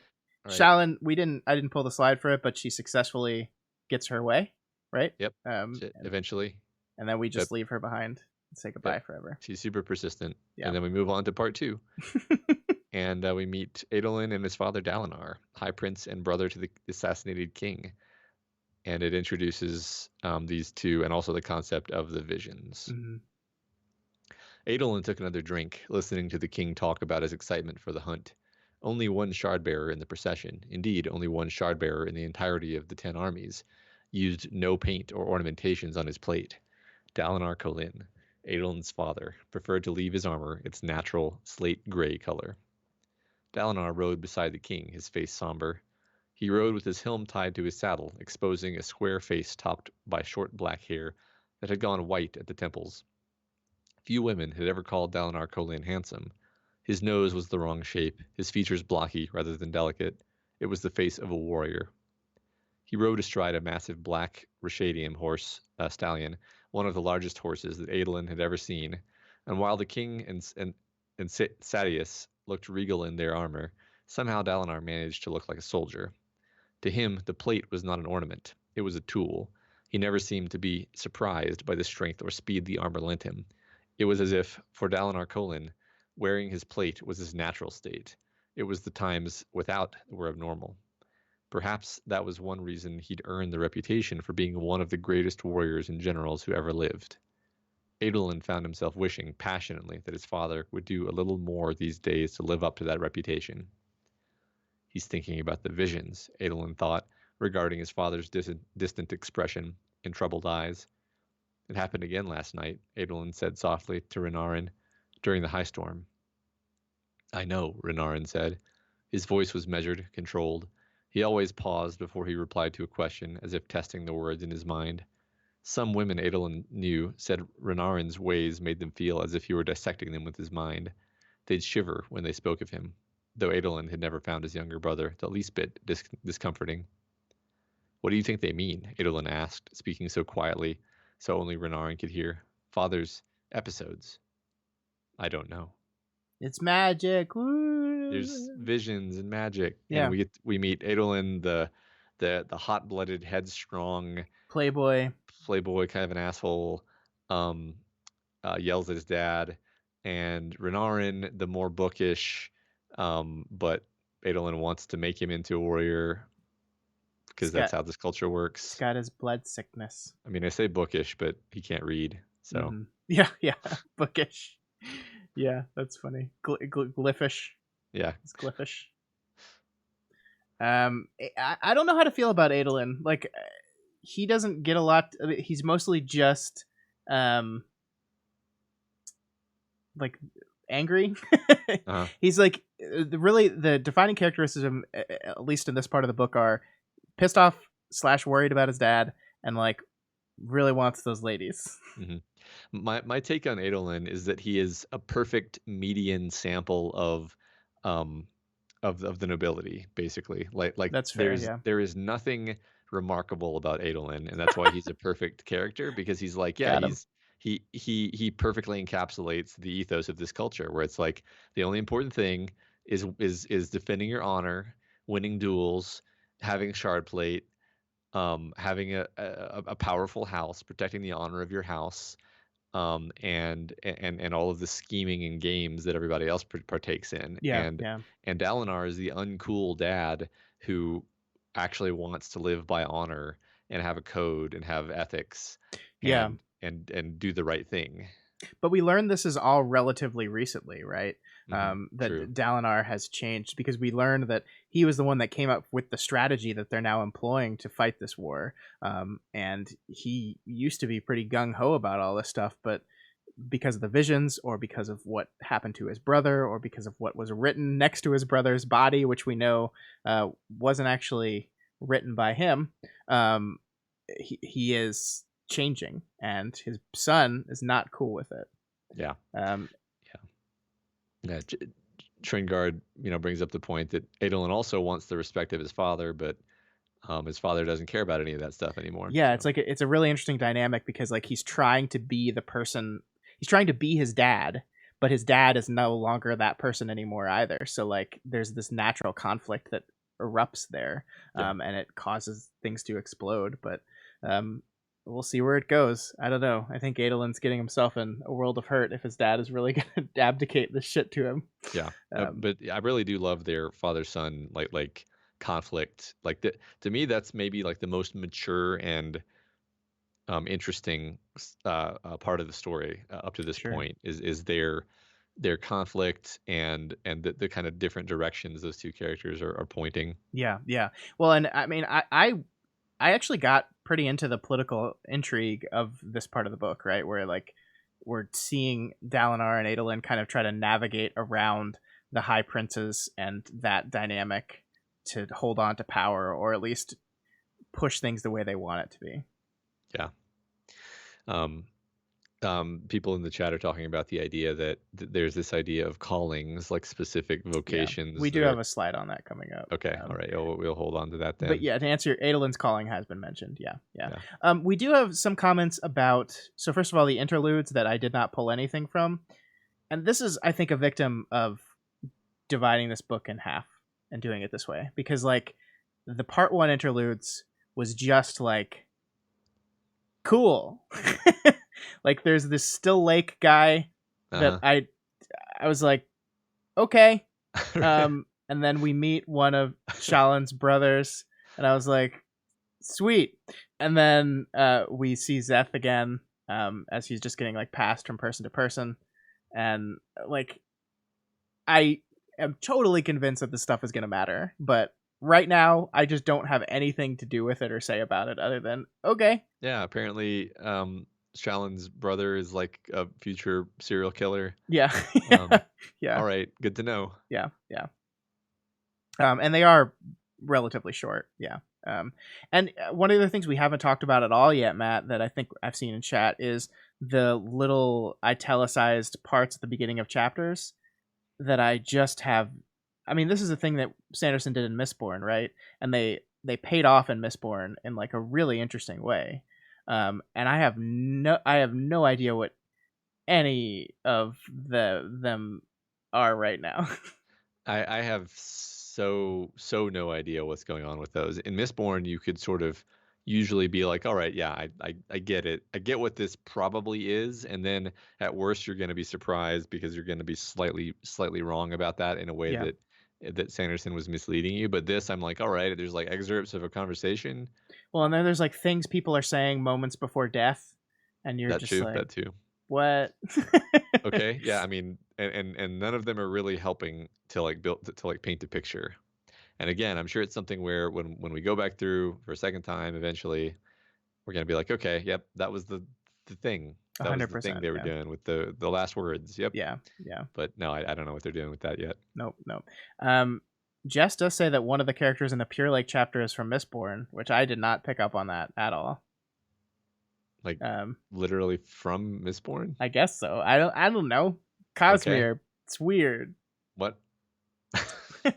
Okay. But yeah, so we've met Dalinar, who is a character I really like, and he plays a pretty big role in this part of the story, at least. And I like him, and I'm worried that bad things are going to happen to him. I'm just so derailed by this idea that Demu is in this book that I'm now just going to have to wrench my attention away from that and not think about it anymore. Yeah, just don't worry about it. Okay. Just don't worry about it. It's probably not important. Yeah, just go back and read the interlude. Yeah. Okay.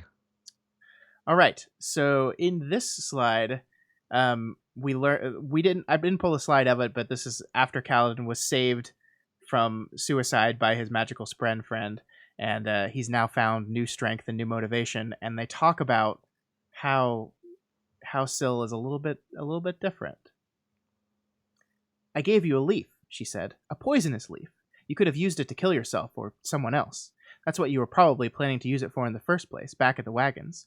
She looked back up into his eyes, and her tiny voice seemed terrified. Today, I know what death is. Why do I know what death is, Caladin? Caladin frowned. You've always been odd, for a Spren, even from the start.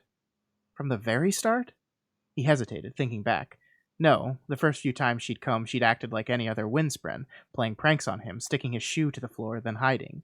Even when she'd persisted with him during the months of his slavery, she'd acted mostly like any other Spren, losing interest in things quickly, flitting around. Yesterday, I didn't know what death was, she said. Today, I do. Months ago, I didn't know I was acting oddly for a Spren, but I grew to realize that I was. How do I even know how a Spren is supposed to act? She shrank down, looking smaller. What's happening to me? What am I? I don't know. Does it matter? Shouldn't it? I don't know what I am either. A bridgeman, a surgeon, a soldier, a slave. Those are all just labels. Inside, I'm me. A very different me than I was a year ago, but I can't worry about that, so I just keep moving and hope my feet take me to where I need to go. You aren't angry at me for bringing you that leaf? Syl, if you hadn't interrupted me, I'd have stepped off into the chasm. That leaf was what I needed. It was the right thing, somehow. So this is like really focusing on the mystery of Syl, and I wanted to know if you have any clue here at all as to what's going on here. You know, it wasn't until you were reading through this that it occurred to me, but I was like, well, we know that we don't know, but we suspect that Caladin has stormlight powers. Yeah, I don't even know. Do we know what that's called? I mean, I don't, not in a general case. I think people talked about surge binding. Oh yeah, that's probably. But I don't know if we can say that he has surge binding specifically because he's just not exhibited much of anything really. So maybe he is like she just happens to be a Windspren who was annoying him randomly, and then he has accidentally like charged her up with his surge binding powers or whatever, and given her more agency than she otherwise would, and it's actually more, it has more to do with him than it has to do with her, perhaps. That's kind of all I got right now. That's kind of what I guessed as well. I don't know how that would work, and I think the mystery of how that would work is probably the mystery of why there are things called Spren in the first place, which is probably not going to be something revealed for a long time. But I do really like their relationship, you know? I like that, like, it's kind of symbiotic in that regard, right? Like, if he's the one giving her power, she's the one that then saved her life, or his life. by ironically bringing a poisoned leaf. That was great. Yeah, I like her, involvement here because it's like her naivete is what kind of slaps him in the face enough to pull him back from the ledge and Yeah, remind him of who he is. yeah, yeah. I really like the fear that she has here. Like, it just strikes me as really realistic. Like, this idea that, like, of just realizing that you understand things, and Mhm. being aware enough to understand that your understanding is not normal. Like how do I know what death is? Like, it's just a fascinating question. It's Yeah, I right. I really like it. I really like it a Um, whole bunch. um, Tringard points out like both characters are sort of having like a crisis of identity, but in very different ways, Yeah, yeah. and that's kind of what makes this particular interaction so good. I think Um, that's absolutely right. Yeah. and yes, that is my YouTube account that I'm trolling you with right now in the What are you chat. doing? I'm just being playful, Scott. How are you? I don't see your name. Did you block me? No, you can see. I'm sure you can. I just haven't seen you say anything in a I've, while. I've only said a couple things. um, and she, like, as Kirkistan is saying, she, like, especially when Caladin is his most dour, she is like a contrast in tone, that helps kind of pick up the most depressing parts of the book, I think. That's great. Yeah. I mean, I don't want to spoil, but some people draw a connection to Evan, and I think it's important. That's from a different book called Pact, but there's this interesting idea of like if you have a really downer character, then it helps to have a really kind of Pollyanna-ish character to counter them, and it makes the whole thing feel a lot better Yeah, overall. yeah.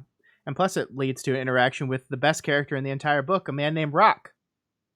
Yes, it does. But we're not quite to We're him not there yet. yet. Okay, but shall we move on? Yes, let's do it. So here we learn about Dalinar and his worries about his younger son, who isn't quite as amazing as the elder, and it gives us a bit more information about the religion and the culture of the Hmm, world. hmm.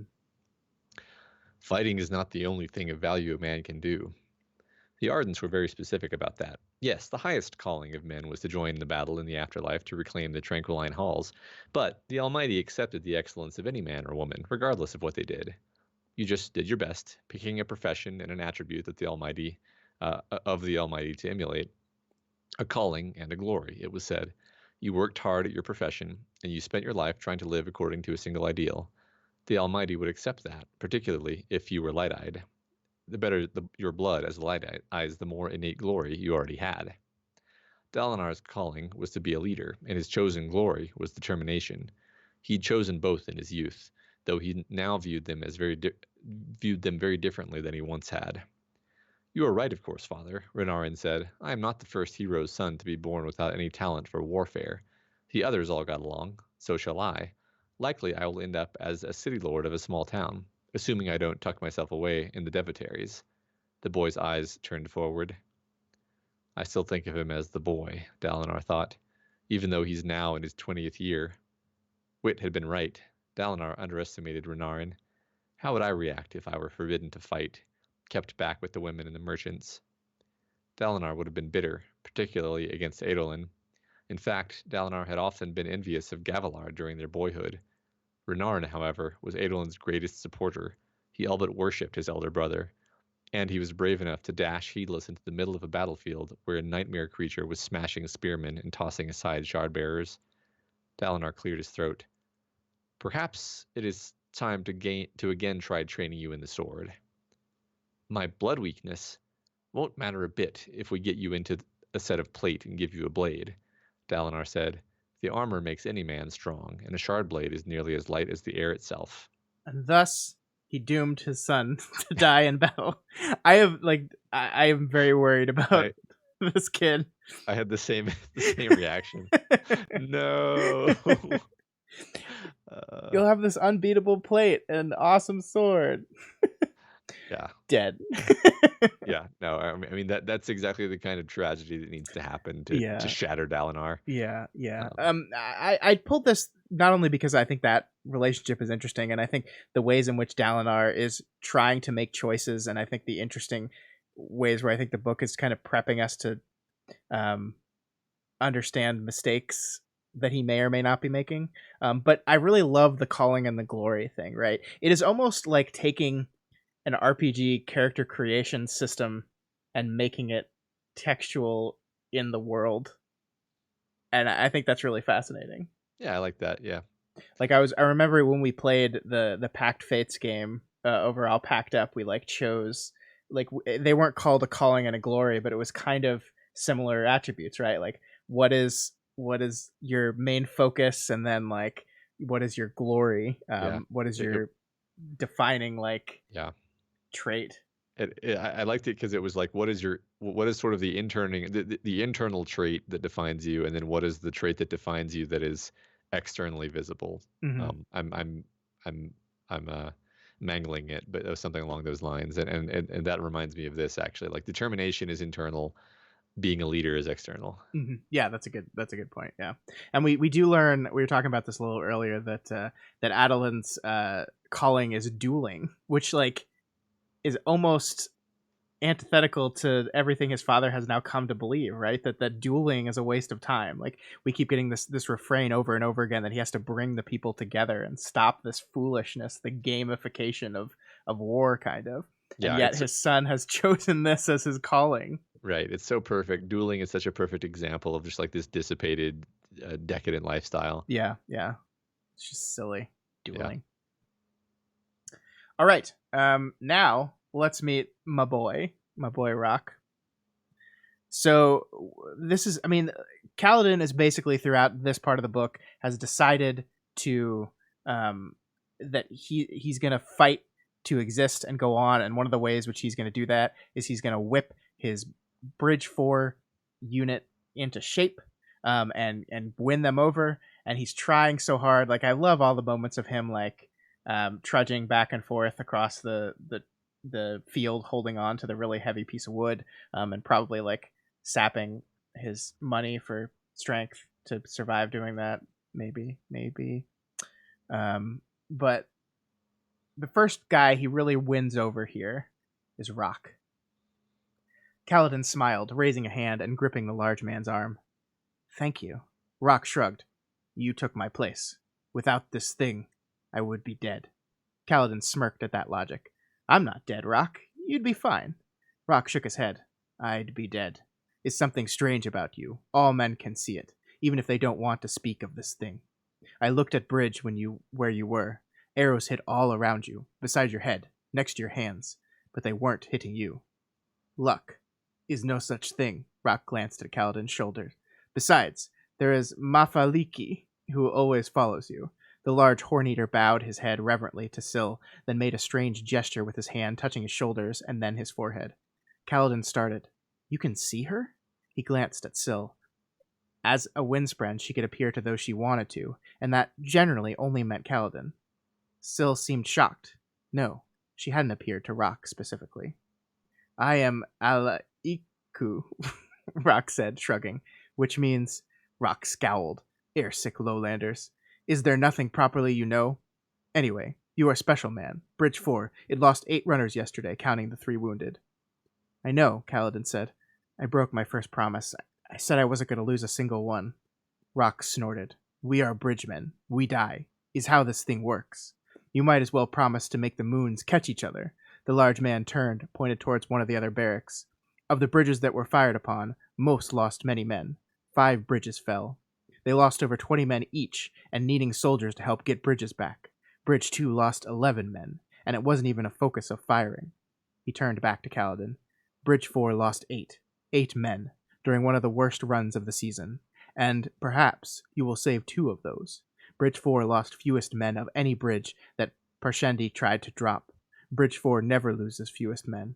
Everyone knows how it is. So, Rock is amazing. Yes. He's great. And I didn't do this because I wouldn't be able to do it justice, but if you were listening to the Adventure Zone graduation, Rock in my head has the voice of Justin's Furbolg character, which is just perfect. Like, this thing, yeah, I would be dead. Yeah.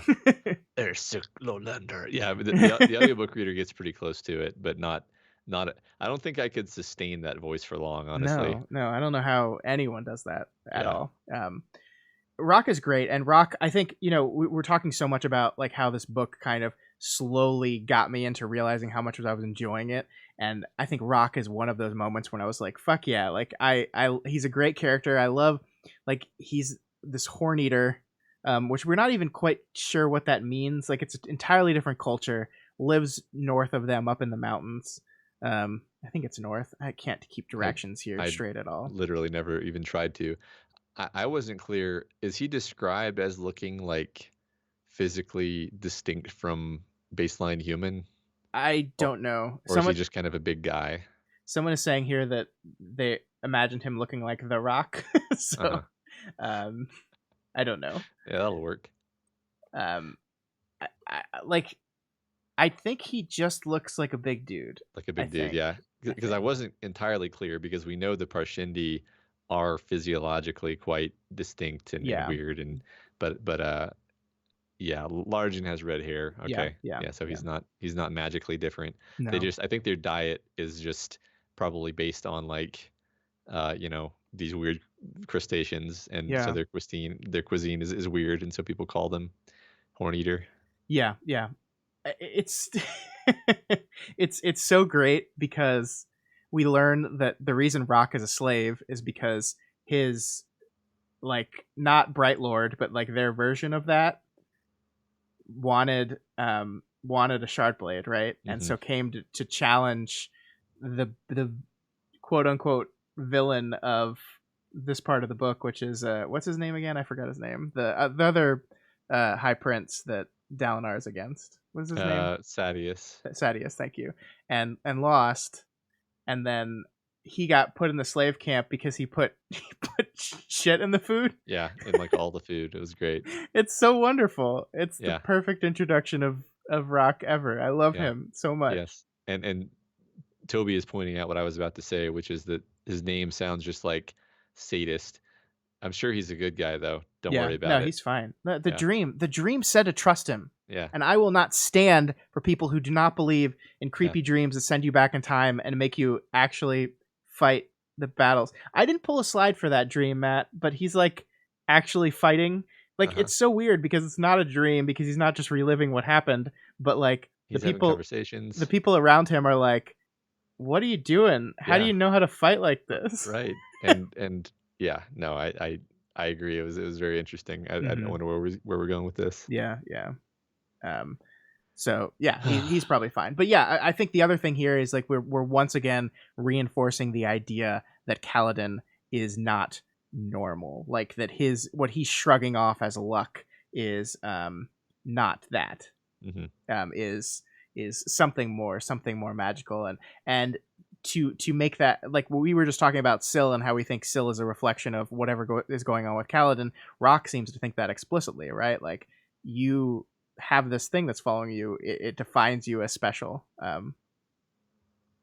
So yep. Yeah, cool. And I love all their stuff. I love that when they go down the chasm and like how they slowly win these people over to them. Like, I think that's some of the most enjoyable parts of this section, right? Is like, how he kind of convinces one at a time these people to join him and form this like band of brothers that you're so used to seeing in a military encampment, but amongst these the bridge teams just doesn't exist at all. They're just there to die. They're like, all right, I'm just gonna be here till I die. It's gonna be soon too.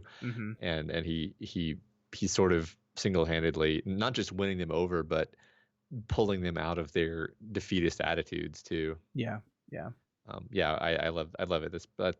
I think that's the part I enjoyed the most, just on a pure like enjoyment level. Sure. Okay, next slide. So the political intrigue of the book kicks into high gear as Dalinar continues to attempt to unite them, and his visions tell him to do so. He keeps failing in this because he's not very good at politics. No, and his enemies keep getting more power, because they are. High Princes and Light Eyes, Elokar is suddenly proclaimed. Dalinar and Navani turned toward the end of the table, where the king stood wearing his uniform, complete with royal cape and crown. He raised a hand toward the island. The people hushed, and soon the only sound was that of the water burbling through the streams. I'm sure many of you have heard the rumors regarding the attempt on my life during the hunt three days ago, Elokar announced, when my saddle girth was cut. Dalinar glanced at Navani. She raised her free hand toward him and rocked it back and forth, indicating that she didn't find the rumors to be persuasive. She knew about the rumors, of course. Give Navani 5 minutes in a city, and she'd know anything and everything of significance to be gossiped about. I assure you, I was never in real danger, Elokar said, thanks in part to the protection of the king's guard and the vigilance of my uncle. However, I believe I believe it wise to treat all threats with due prudence and seriousness. Therefore, I am appointing Bright Lord Toril Sadius to be High Prince of Information, charging him to unearth the truth regarding this attempt on my life. Dalinar blinked in shock. Then he closed his eyes and let out a soft groan. Unearth the truth, Navani said skeptically. Sadius? Blood of my... He thinks I'm ignoring the threats to him, and he's looking to Sadius instead. Well, I suppose that's all right, she said. I kind of trust Sadius.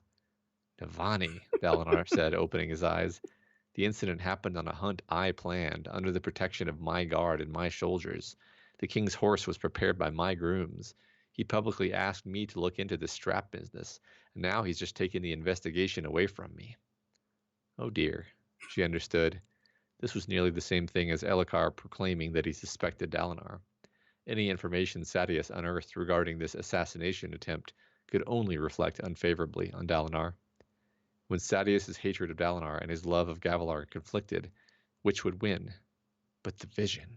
It said to trust him. Trust the vision. Yeah. Trust the vision. It's gonna be fine. Trust him. It'll be fine. Dalinar was just appointed head of the CIA, and he's your rival. It'll be fine. So one of the things I liked the most about the Mistborn book, specifically the Well of Ascension, the second one, was the political maneuvering that went on in the middle of that book. I really enjoyed Sanderson's writing about that, and I think I see a lot of that here as well. And it's great because we have a character in Dalinar that's like actually like super bad at it, and constantly. Like, he doesn't succeed at any point. Like, we see him meet with several other high princes, and he manages to convince none of them to do anything even close to what he wants. He just fails over and over and over again. That's really like his moments in this part of the story is just him failing constantly. Yeah. And my take on that is actually not that he is just bad at diplomacy, but rather that someone, probably Sadius, has already gone around and formed a coalition against him or excluding him, where they're not telling him that's why they're saying no, but they totally have already decided before he comes in, like, no, nothing from this guy. Well, and still, even in his like new plan of attack, it's still like culturally adjacent to the Alethi culture, right? Like, like let's share the victory. That's like, what? we don't share victories. The winner wins.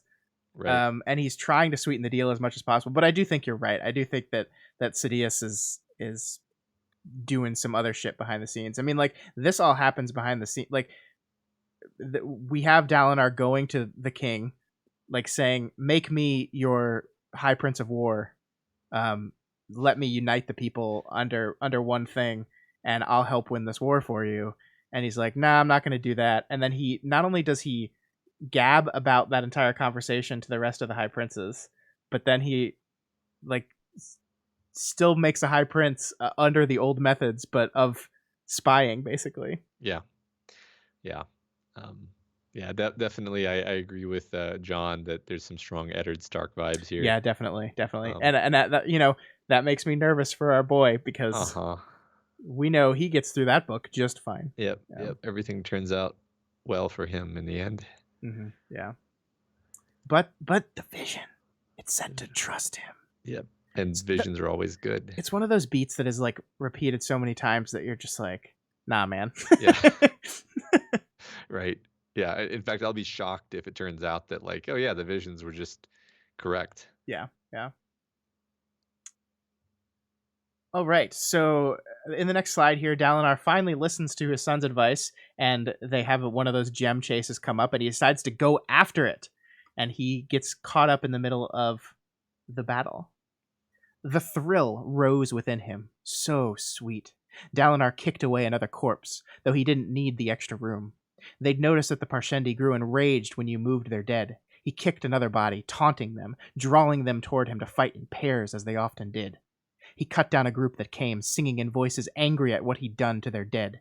Nearby, Adolin began to lay about him with punches as the Parshendi got too close. He was fond of the tactic, switching between his sword and two hands or one. Parshendi corpses flew this way and that, bones and armor shattered by the blows, orange Parshendi blood spraying across the ground. Adolin moved back to his blade a moment later, kicking away a corpse. The thrill consumed Dalinar, giving him strength, focus, and power. The glory of the battle grew grand. He'd stayed away from this for too long. He saw it with clarity now. They did need to push harder, assault more plateaus, win the gem hearts. Dalinar was the Blackthorn. He was a natural force, never to be halted. He was death itself. He felt a sudden stab of powerful revulsion, a sickness so strong that it made him gasp. He slipped, partially on a patch of blood, but partially because his knees grew suddenly weak. The corpses before him suddenly seemed a horrifying sight. Eyes burned out like spent coals, bodies limp and broken, bones shattered where Adolin had punched them, heads cracked open, blood and brains and entrails spilled around them. Such butchery, such death. The thrill vanished. How could a man enjoy this? I love this.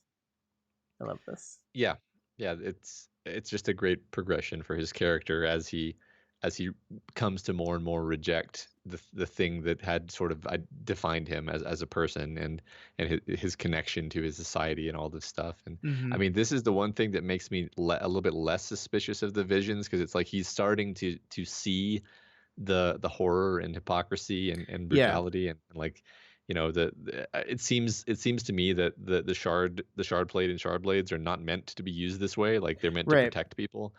And this thrill of battle is probably, you know, some horrible evil. Do you see thing. the thrill? Yeah, I mean, it's capitalized here, right? Like, it's proper. I mean, so I didn't. At first, I was just like, oh, this is just the way they describe like battle fury, like when someone gets in the middle of it. Do you think there's like a magical component to it? Yeah, I think there is. It seems, it's just the way it's written strikes me as being more of a like mental component than just like the battle, you know, the bloodlust or whatever. Right, Because and the fact that he like snaps out of it so abruptly also strikes me the same way. Yeah, I mean, I really like this because I agree there's something, and part of me wonders, like, so we have the vision, right? We have the vision, and he goes back and fights back in one of the desolations and sees some of the radiants, and they're awesome. I love when he's like, a girl. Meh, meh. Yeah. But and so, and he does all that, and then he's like, suddenly the woman that was his character's wife that he's playing in the vision starts speaking to him. It's like, oh, I remember these times fondly, blah blah blah. And that's the person that tells him not to trust the dude, or to trust the dude. So like, I wonder if this is like a two things again, right? Where the visions are coming from somewhere, but something else is invading the visions to influence him in other ways, corrupting them. Yeah. I mean, honestly, I'm gonna say, yeah, seems likely. It seems like, I mean, if we remember exact, I don't know, should we avoid Mistborn spoilers too much in this conversation? That's a good point. I don't know. Probably, yeah. Because I was gonna just follow up with a more spoilery take, but basically, I think the idea that there's ambiguity to the visions is definitely valid. Yeah, that's what I'm thinking at this point. Yeah, frankly. I mean, like, all the other characters don't think they're real. They certainly are real, right? Like it's not just all in this dude's head, but yeah, what they mean and who is influencing them, yeah. But so the other thing I like about this, like, obviously, like, this idea of war and fighting being this horrible thing is a persistent motif throughout this, at least the earlier part of this book, right? We have it's like such an important part of life for these people, and it's not doing any good. Like, I love the idea. I think Sammy mentioned this earlier. I love the idea of the the shard blades would be so useful as tools of just like commerce, of Hmm. just like doing useful things. And we see after this that Dalinar goes and like digs a latrine pit all by himself. Hmm. Um, and with the use of his power, like doing something useful instead of something destructive and bad.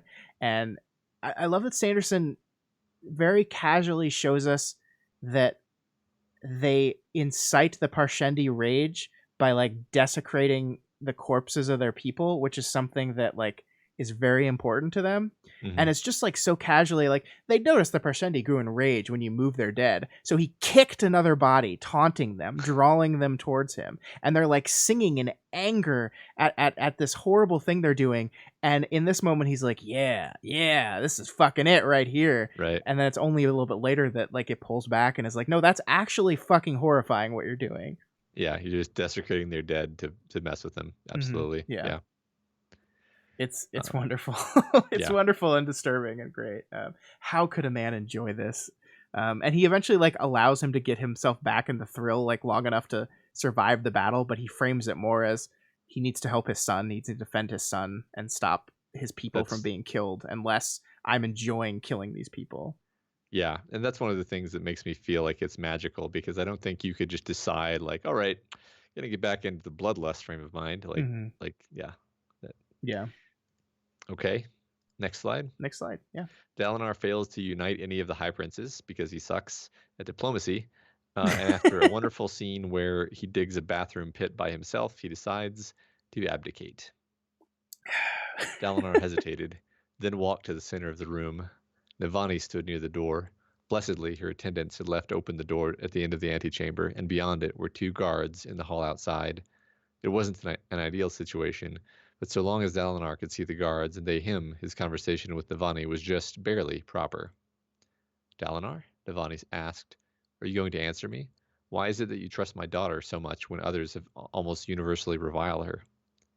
I consider her disdain to be a recommendation, he said. She is a heretic. She refused to join any of the devotaries because she did not believe in their teachings. Rather than compromise for the sake of appearances, she has been honest and has refused to make professions she does not believe. I find that a sign of honor. Navani snorted. You two are a pair of snails on the same doorframe, stern, hard, and storming annoying to pull free. You should go now, Dalinar said, nodding toward the hallway. He suddenly felt very exhausted. People will talk. Let them. We need a plan, Dalinar. You are the most important High Prince in Navani, he cut in. I'm going to abdicate in favor of Adolin. She blinked in surprise. I'm stepping down as soon as I can make the necessary arrangements. It will be a few days at most. Speaking the words felt odd, as if saying them made his decision real. Navani looked pained. Oh, Dalinar, she whispered, this is a terrible mistake. It is mine to make. And I must repeat my request. I have many things to think about, Navani, and I can't deal with you right now. He pointed at the doorway. Navani rolled her eyes, but left as requested.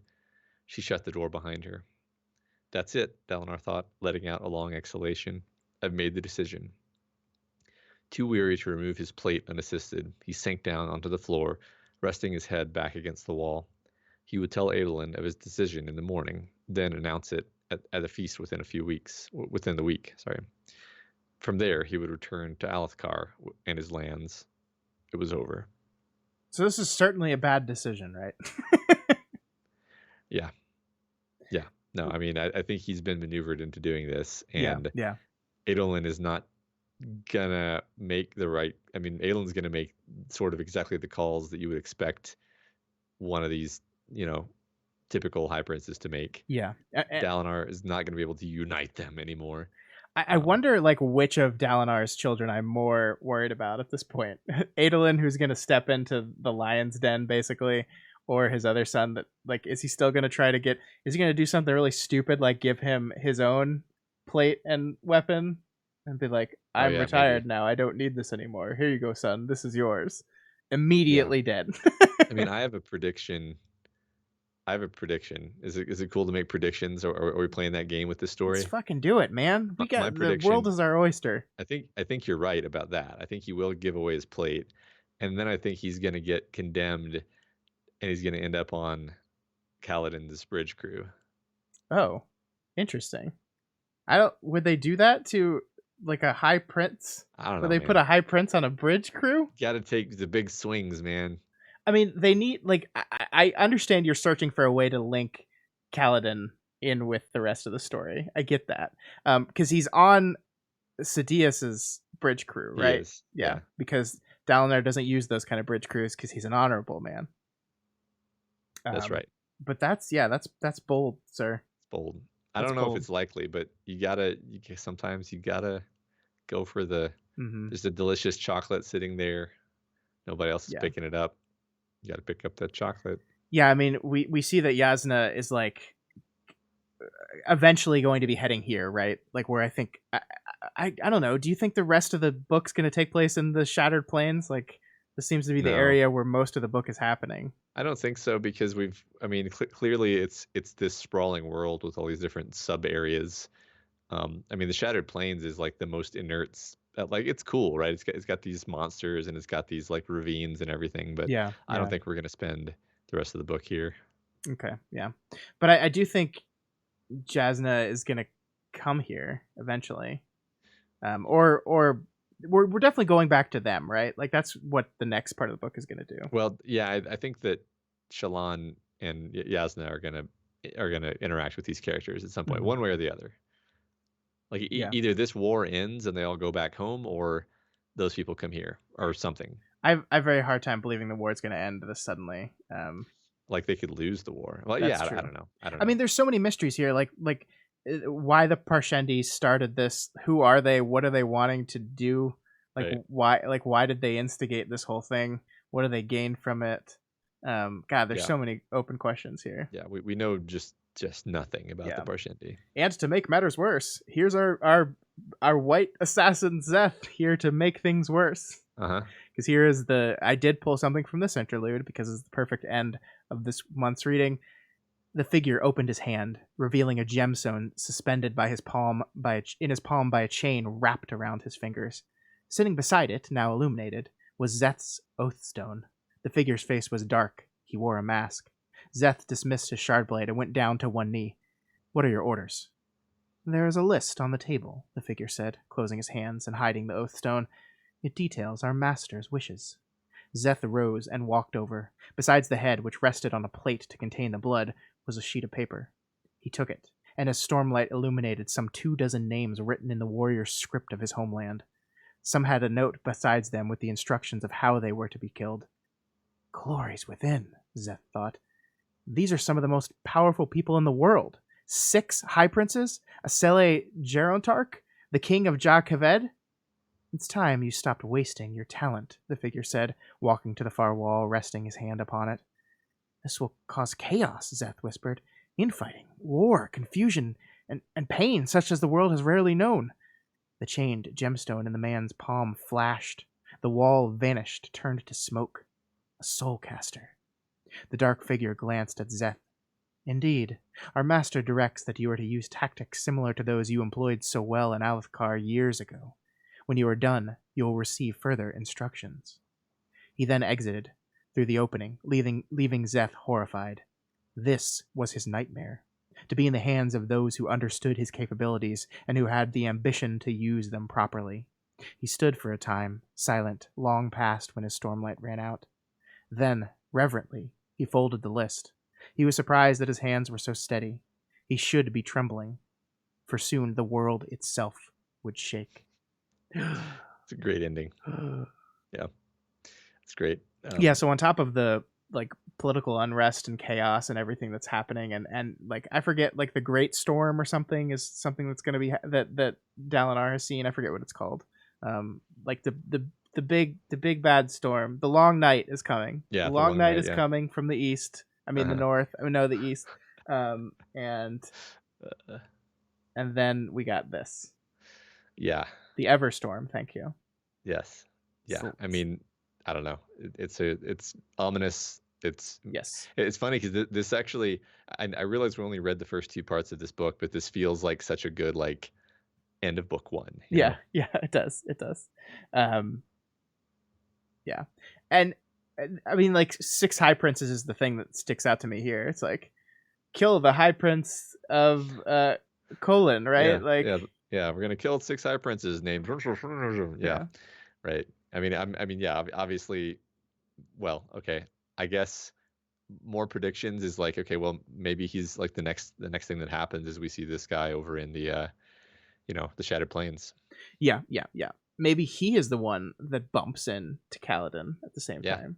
yeah, I don't know. I don't know. I feel bad for this guy, right? Like he's just like doesn't want to do any of this. Like his worst nightmare. Like he loves being in the hands of people that don't know how to use him. Like in the first interlude, we see it's just some like stupid like traveling merchant or something that right. just uses him to like mess Yeah, with people or like push out competition, that kind of right, stuff. right. Yeah, yeah, But this is his worst nightmare, someone who understands his capabilities and who had the ambition to use them properly. It's yeah. terrifying. I know. Can't wait to see what happens. I'm like, it's funny because I mean, we talked at the beginning of this conversation about how hard it was to get into this book, but now at this point, I'm just like, as soon as I get off this call, I'm gonna start the next part of the book. Oh yeah, I'm in. I'm in. And I'm really like there's so many different like the cool thing is I understand the direction the story is going now, at least a little bit now, and that gives you the hook, to Yeah, just really be invested to where things are going from now. right. And I think like it's gonna be a shame. I know I'm gonna look back on the first half at the end of this and be like, oh, I wish I had pulled this because it ended up being way more important and I just didn't realize it at the time. Yeah, But that's the way it goes sometimes. I was happy with the way this conversation went. me too. Yeah, and I think yeah, we'll open the floor up to some Yeah. audience interaction and Q&A. I mean, we definitely interacted a lot while we were going. Yeah, you guys were great this week. Thank you so much for interacting with us so much. It was really fun. Sorry, we tried to like sometimes the chat was going by too bad and too fast. And thank you, Matthias, for trying to help us. We appreciate that. But any things that you want to ask us or things that you wish we had brought up specifically without being spoilery?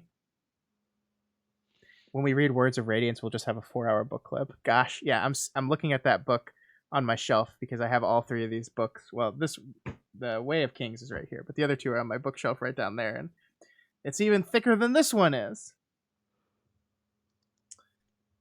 I think we might end up, I don't know, might end up getting to it. Well, I mean, like we got to do all of them, right? I We started guess. now. Apparently, we have to read a book called Warbringer before we read Words of Radiance. I guess I've been told. Okay. Don't know We'll why. we'll, we'll see Don't about know that. why, but that's just what the people say. What if Zeth joins Cal? Ooh, what if Cal gets Zeth's Oathstone? Like Ooh, we need someone else to get that Oathstone. I know. Or we need I mean, I feel like if Kaladin is a surge binder, then he's got to figure that out somehow, and Zeth seems like a good avenue to Yeah. figure that out. Everyone's saying Warbreaker, not Warbringer. I Or apologize. or I apologize. or It's because I breaker. was looking at the book that says Oathbringer on it. Uh-huh. That I said Warbringer.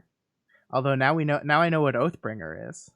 That's the Shard Blade of our boy Dalinar. So maybe he'll make it to the 3rd book. Wait, Oathbringer is I thought that was the sword name in Song of Ice and Fire. Look, I think Matt, there can exist 2 swords named No. Oathbringer in 2 No. different series. Well, I'm probably just wrong about that, actually. Oathbringer is definitely the name of Dalinar's Shardblade. Okay. So, Let's see. They ask, why do we hate Shallan? I think that's obvious. I think we already talked about that plenty. She sucks. She's the Sammy. worst. No, I'm She's- just kidding. She's yeah. fine. She's fine. She's fine. I just have nothing to do with her.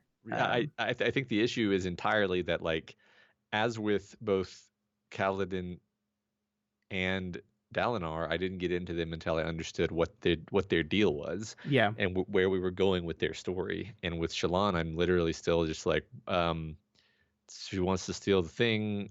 I don't know. Yeah. I think it's just not enough time with her yet. Yeah. And like Sisbon said, just she's a poor victim of this carving up we did. She's plucky. Yeah, I guess. I don't know. She's plucky. Oathbreaker is okay. Whatever. How did we like the art in the book? Well, Matt is an audiobooker, so Matt did not like the art at all. I didn't like the He art he hated because he hated the art so yeah, much that he ignored it entirely. I went I back in time and told myself not to ever look at it. I liked it. I liked it. Some of it is just, I mean, there's a lot of maps, right? But some of it is stuff that I was just like, cool. I have no idea what this is, but it looks pretty. What mystery am I most interested in? And that is Prof asking that question. I'm most interested in the Parshendi. Like, what are they, Mm-hmm. and why are they doing these things? Yeah, yeah. Um, let's see. Thoughts on the whole safe hand thing, or men not reading at all? I think Tringar came a little late, and we did touch on that, but Yeah, I mean, I do like it. I like it as like what I think Sanderson is doing with this culture is he's showing a culture that is so um ridiculously like decadent and over accustomed to their level of privilege mm-hmm. that they can afford to do these like stupid things. Like Yeah, not learning to read is stupid. Having one hand that you never use is stupid. It's wasteful. It's a sign of like massive privilege, and it's that's yeah. it's interesting, like the ways in which religion dominates the society, but also like it's different. Like I love the priests and their role within this stuff. Like their role is not direct. They have no power really, even though religion dominates a society. The priests of the society have no power. They just like are there as like advisors, kind of, I guess. Knowledge keepers in a certain way. Um, it's Yeah. interesting. You think like in a religion in a society dominated by religion, the actual like representatives of that religion would be more influential in it. But I mean, we get a satisfactory explanation for why that isn't in this world. But Yeah, they tried to take over the world once, mhm. Yeah, but then they're allowed to continue to exist. yeah, So yeah. Um, what else do we have here? Um, take a guess at a big swing at the themes. Ooh, that's gonna be tough. Of like the whole series or just the book? yeah, I mean, there's shoot. I mean, there's a lot to do with like cycles so far, right? Like there's this perpetuation of war within this one society, and then like the prelude hints at there being like this cycle of desolation that everyone was involved in. It's torturous and painful, but they perpetuated it for whatever reason, and then one day stopped. hmm So like we're seeing cyclical nature of things a lot. hmm Um, I mean, clearly something like class, yeah, yeah. which was also a big idea in Mistborn. Mm-hmm, mm-hmm. But you know, the haves and the have-nots, which is like the most timeless of human, you know, social ideas, is being really put front and center with us having like characters who are slaves and you know hereditary lines of nobility and underclass and things like this. Yeah, yeah. Um, we've got in Caladin we have this character who struggles with suicidal depression, which is pretty heavy, really. Mm-hmm. Um, And and identity. I mean, I think yeah, like I didn't pull any of the slides from any of his flashbacks. I tried to get one in, I just couldn't find one that I like felt encapsulated them. But this person that like was kind of swept up in the noblest pursuit is that of a warrior. hmm When his father was trying very hard to make him a healer, hmm and how like being a healer inherently segregates you from the population. Like being a person that saves lives versus taking them segregates you and isolates you from the population, and how hmm those two sides of him are kind of warring with him, warring inside him.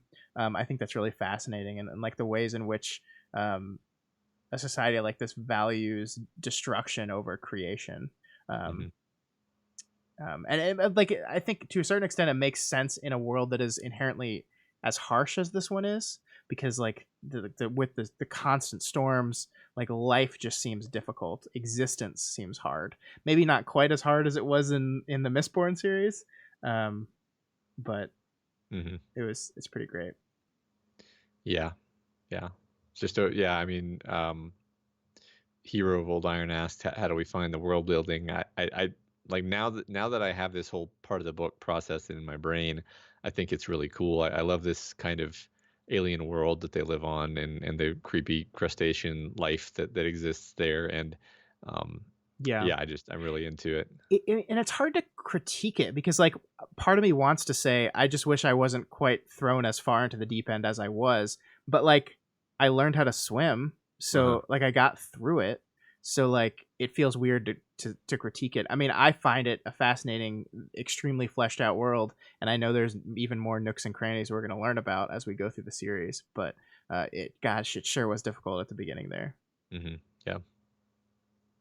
What do you guys think about how Shinovar is presented in the Merchant interlude as basically the opposite of everywhere else? Yeah, that was really interesting. Like, I don't know if you remember that, Matt. They're all the way on the west coast. The storms all come from the east, and they Hmm. have tall enough mountains separating their lands that most of the storms don't ever get to them. Hmm. So it's a much kind of gentler type of existence. Like the merchant being so weirded out by the plants here don't disappear; they just Yeah. stay still. Yeah. Um, They're on island time. yeah, yeah, and well, and it's interesting because like the one character from this place we know about is our horrible, violent assassin who hates murder but does it freely, and like I'm Yeah. not sure what to make of this culture yet.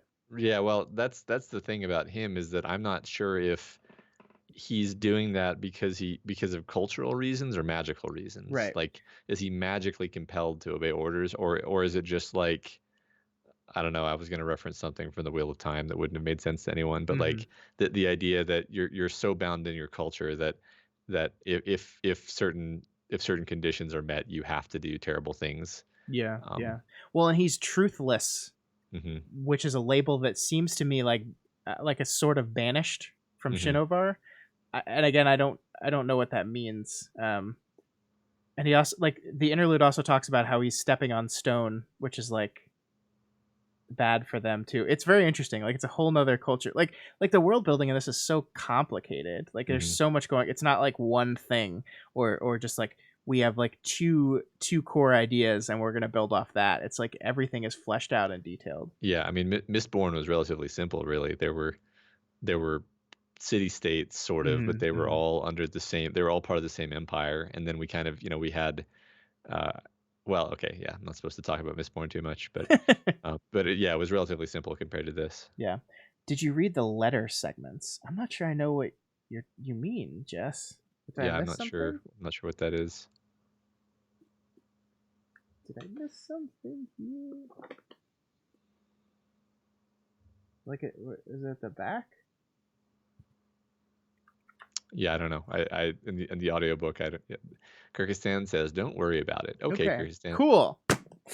All right. Well, is that the Q&A? Are we Yeah. good? Thinker Zero says the Shin merchants were super into honesty to the point where undervaluing your stuff was what you're supposed to do. So truthless would be one who lies, basically. You do not have Okay. the truth. So they value honesty, and he is a liar. Okay. Okay. Oh, chapter headings in part 2. Yeah, I read those, but they were so meaningless to me that I didn't see anything I could make of them at all. I did not. Yeah, you did. Your audiobook probably started with the chapter headings, probably, right?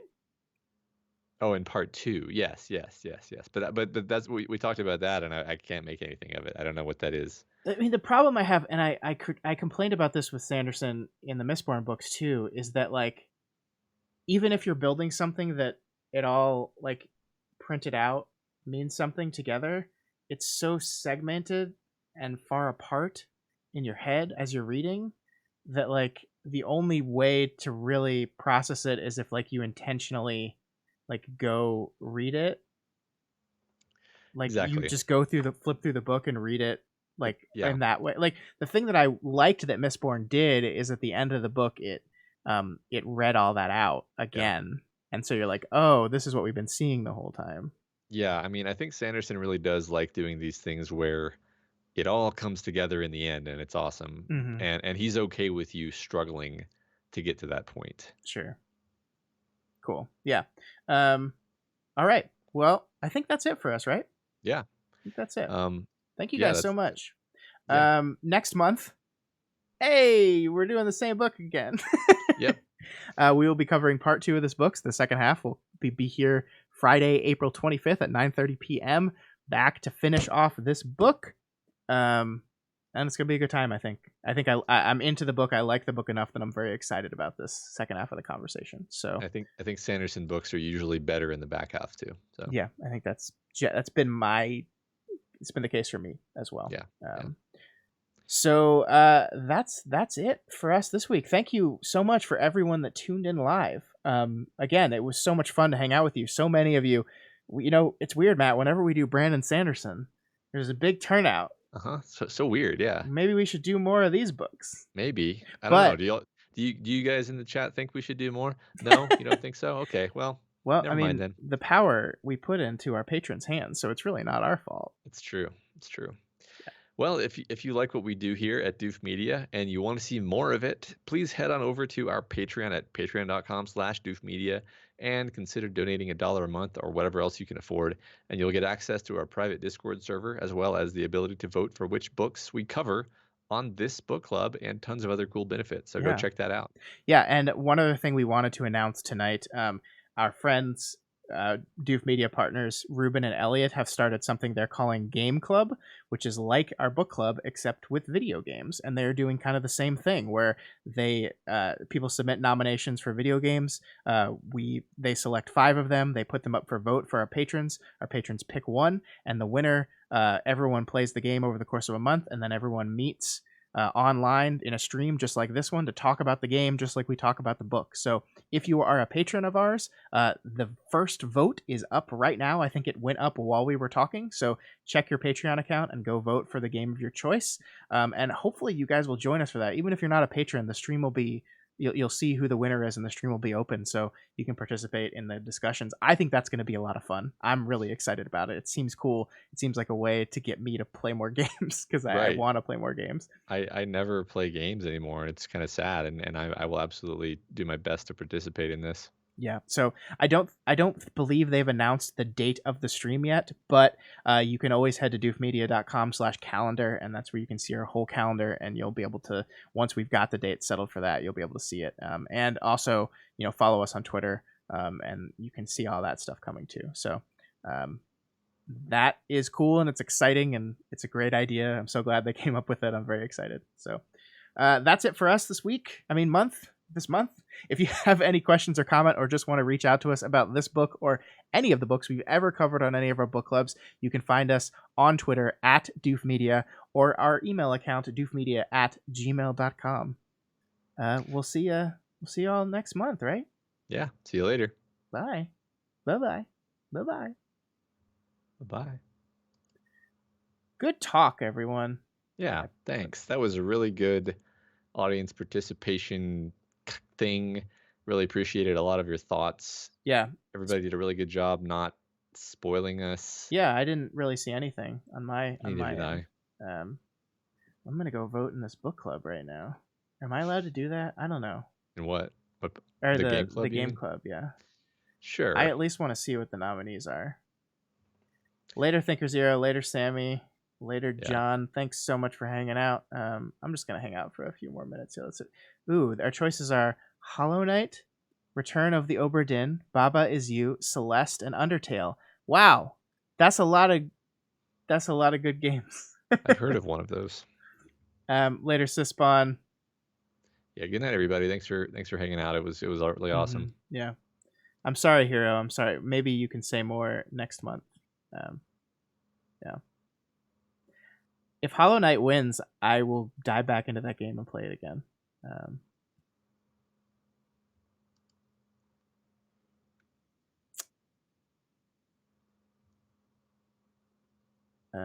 Yeah, Thinker, I agree. Well, I've played Return of the Obra Dinn. I loved that one. I played Celeste. I loved it. Matt and I did a whole podcast on Undertale. We both really, really loved it. Yeah. Baba Is You is the only game on this list I haven't played, but I've heard very, very good things. I've only played the one game. I'll check that out, Jess. Thank you for putting that in there.